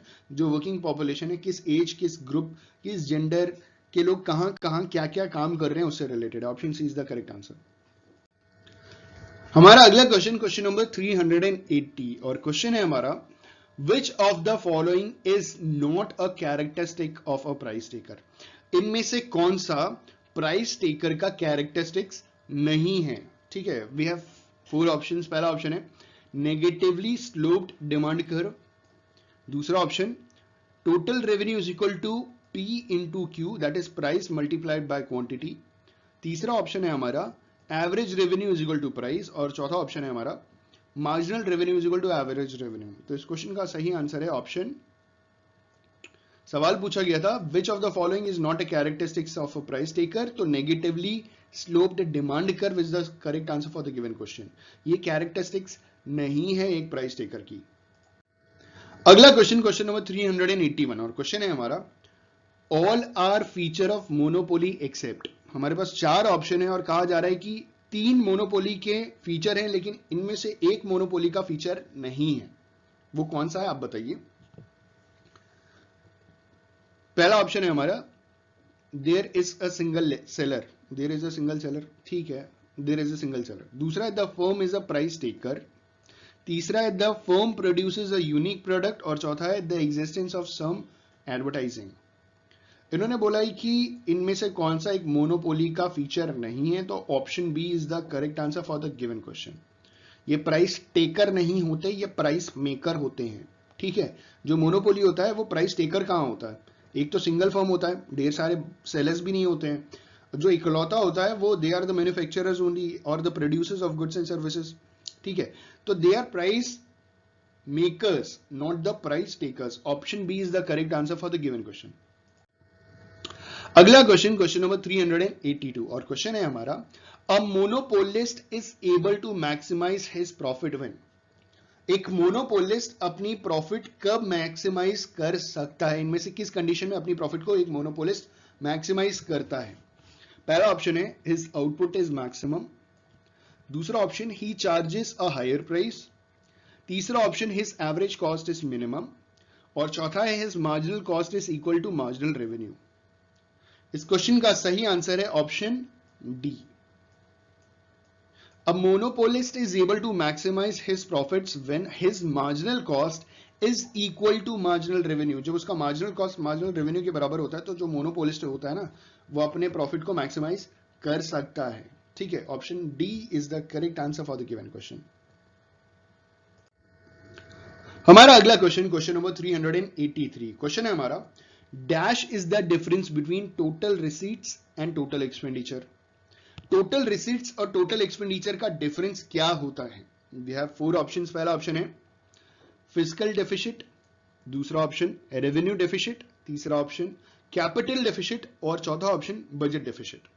तो इस क्वेश्चन का सही आंसर है option B, revenue deficit. Revenue deficit is the difference between total receipts and total expenditure. Option B is the correct answer for the given question. अगला question, question number 384, question है हमारा, the definition science which deals with wealth was given bye.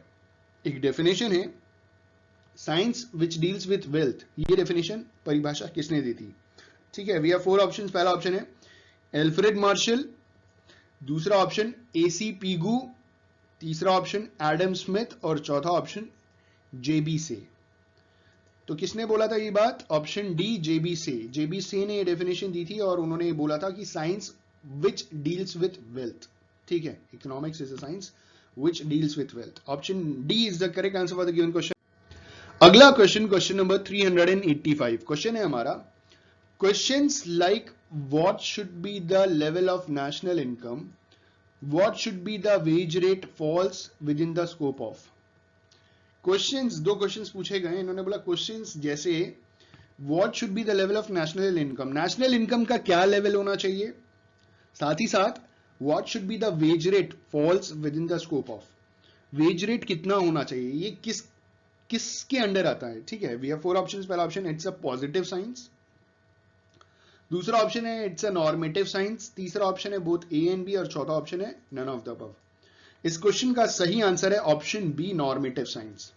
ये normative science के under आता है, जहां पे ये सवाल आता है कि नेशनल इनकम का लेवल क्या होना चाहिए और जो वेज रेट है वो कितना होना चाहिए। ठीक है, it's a normative science. Option B is the correct answer.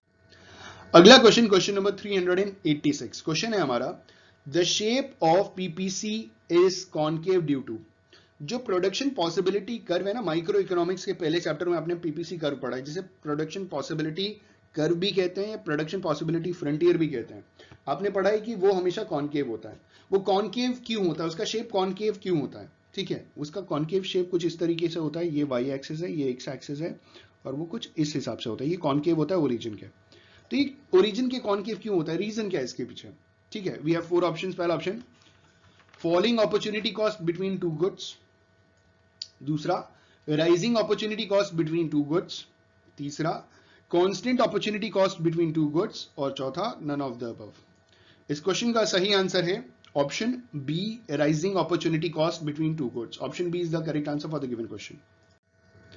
अगला क्वेश्चन है हमारा, which of the following is not one of the feature of capitalist economy. इनमें से मतलब इन चारों में से कौन सा एक कैपिटलिस्ट इकोनॉमी का फीचर नहीं है? ठीक है, पहला ऑप्शन है राइट ऑफ प्राइवेट प्रॉपर्टी, दूसरा है freedom of choice by consumers, तीसरा है no profit no loss motive और चौथा है कंपटीशन। इस क्वेश्चन का सही आंसर है option C, no profit no loss motive. ठीक है, which of the following is not one of the feature of capitalist economy?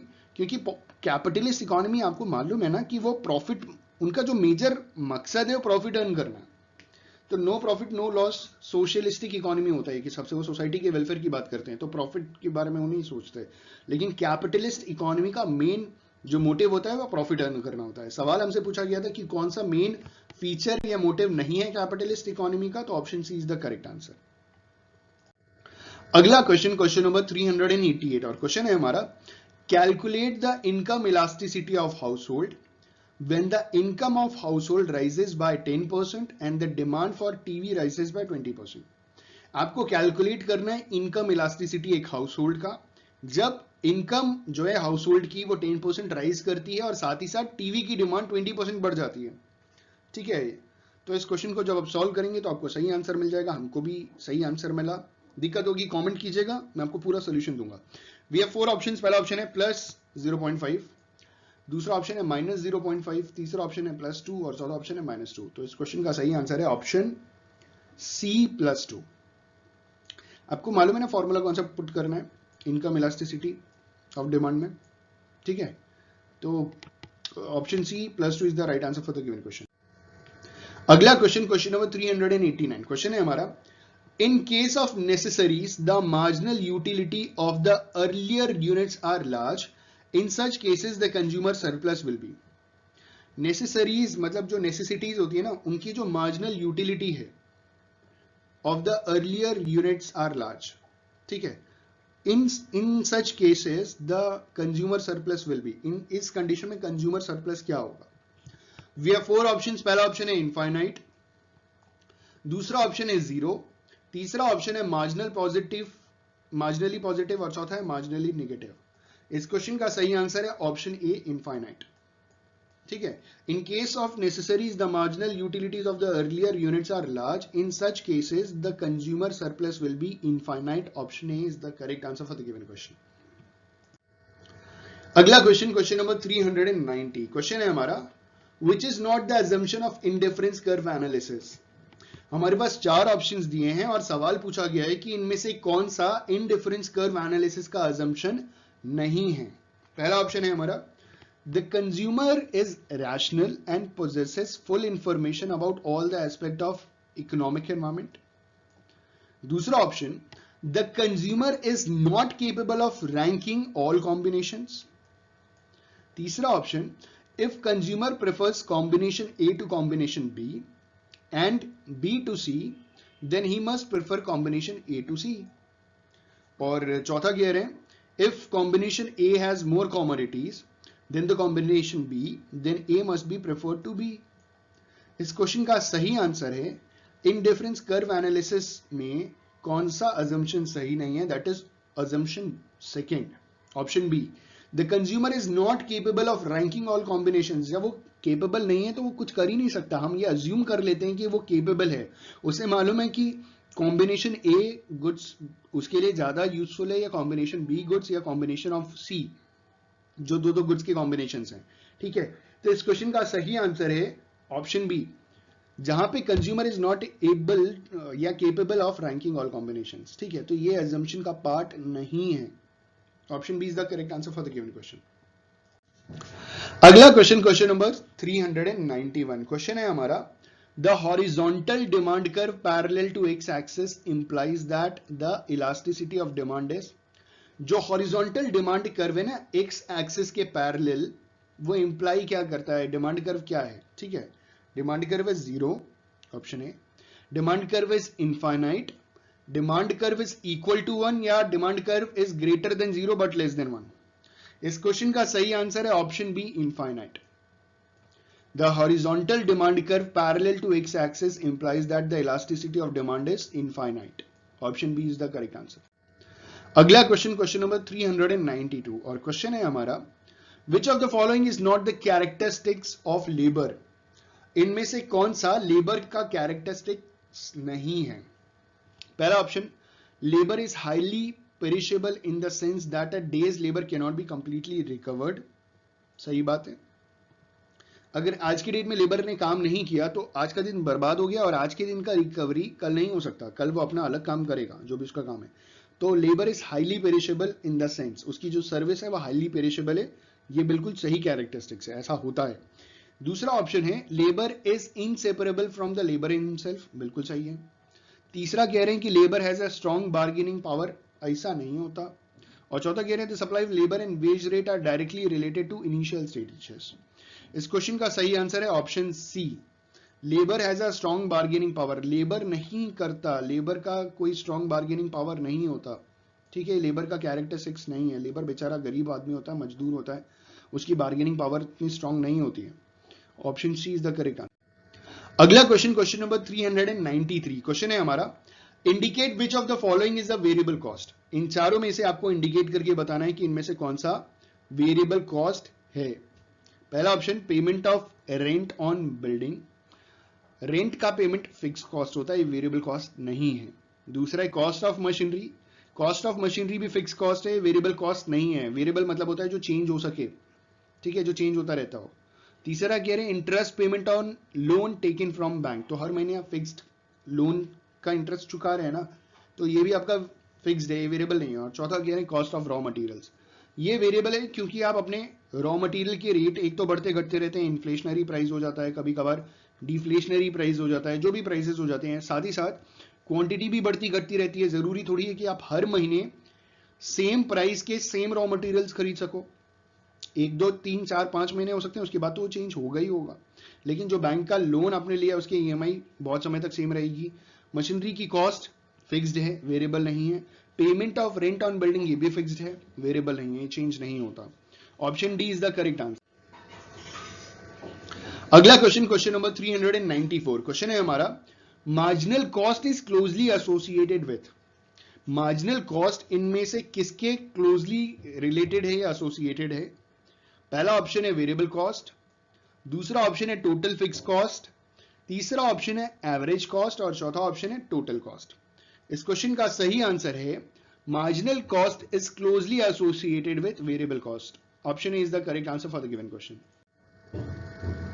हमारा अगला क्वेश्चन, क्वेश्चन नंबर 395 और क्वेश्चन है हमारा the present cash reserve ratio as in April 2020 इज। April 2020 का महीना चल रहा है, आपको मालूम है ना, cash reserve ratio that is CRR change होता रहता है।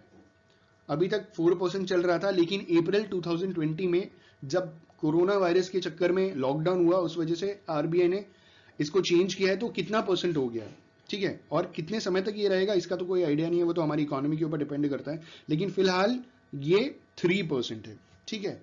तो आरबीआई ने इसे सेट कर दिया 3% पे, तो जो present cash reserve ratio as on April 2020 is 3%, ठीक है। Option D is the correct.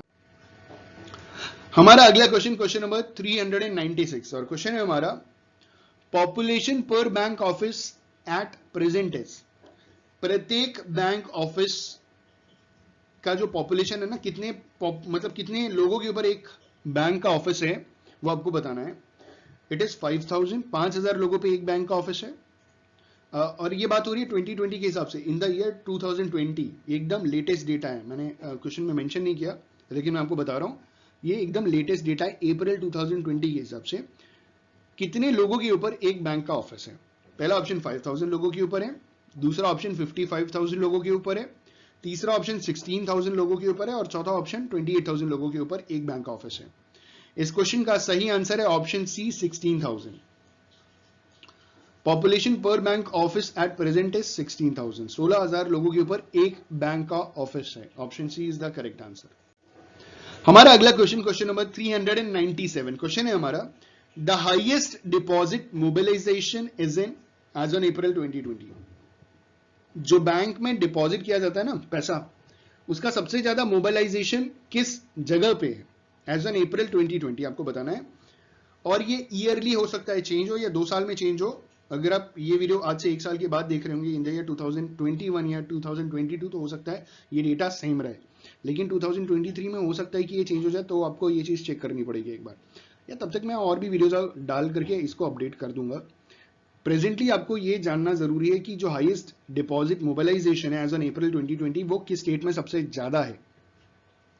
We have 4 options. पहला ऑप्शन है दिल्ली, दूसरा ऑप्शन है गुजरात, तीसरा ऑप्शन है उत्तर प्रदेश और चौथा ऑप्शन है पंजाब। तो इस क्वेश्चन का सही आंसर है ऑप्शन सी, उत्तर प्रदेश। जी हां, उत्तर प्रदेश में जहां 23 करोड़ की पॉपुलेशन है, यहां पे जो बैंक में पैसा जमा है उसका मोबिलाइजेशन पूरे इंडिया में सबसे ज्यादा इसी जगह है, उत्तर प्रदेश में। ठीक है, अगला क्वेश्चन है हमारा क्वेश्चन 398 और क्वेश्चन है हमारा total bank lending was dash in June 1969। देखिए, जून 1969 में पहली बार इंदिरा गांधी ने हमारे देश के 14 बैंक्स को नेशनलाइज किया, लेकिन बैंक्स के नेशनलाइजेशन से पहले टोटल बैंक ने कितना लेंड किया था, उधार दे रखा था, बांट रखा था एज अ लोन, वो आपको अमाउंट बताना है। We have 4 options. पहला ऑप्शन है 9,933 करोड़, दूसरा ऑप्शन है 3,399 करोड़, तीसरा ऑप्शन है 1,000 करोड़ और चौथा ऑप्शन है 10,000 करोड़। इस क्वेश्चन का सही आंसर है ऑप्शन बी, 3,399 करोड़। इतना अमाउंट हमारे जितने भी बैंक्स थे ना, उन्होंने एज अ लोन दे रखा था, बांट रखा था। Option B is the correct answer. अगला क्वेश्चन, क्वेश्चन नंबर 399।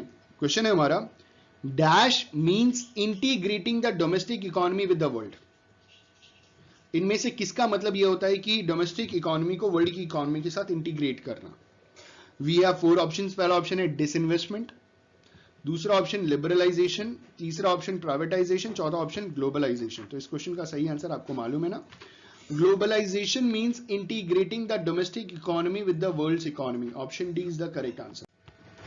हमारा अगला क्वेश्चन जो इस वीडियो लेक्चर का आखिरी क्वेश्चन है, इट इज क्वेश्चन नंबर 400 और क्वेश्चन है हमारा in world trade organisation each member country has. जो वर्ल्ड ट्रेड ऑर्गेनाइजेशन है ना, उसमें जितनी भी मेंबर कंट्रीज है ना, उनके पास क्या है, मतलब वी हैव 4 ऑप्शंस। पहला ऑप्शन हैज 1 वोट, दूसरा ऑप्शन है depends upon national income of the nation, तीसरा कह रहे हैं depends upon United nation organisations ranking और चौथा कह रहे हैं depends upon whether the country is developed, developing और अंडर डेवलप्ड। तो इस क्वेश्चन का सही आंसर है ऑप्शन ए, 1 वोट। ठीक है, in world trade organisation each member country has 1 vote, बाकी कुछ भी लिखा है, मतलब कुछ भी। Option A is the correct answer for the given question. अगर किसी क्वेश्चन में डाउट हो तो कमेंट जरूर कीजिएगा। I would love to explain your question. आपके डाउट को क्लियर करने में मुझे बहुत अच्छा लगेगा। और अगर आप मुझसे बात करना चाहते हैं तो आप इंस्टाग्राम में AU कॉमर्स स्कॉलर का जो पेज है उसे लाइक करके आप मुझे मैसेज कर सकते हैं, अपने डाउट्स को क्लियर कर सकते हैं। I love to answer that also. Thank you so much. All the best for your examination. Good luck and have a good day.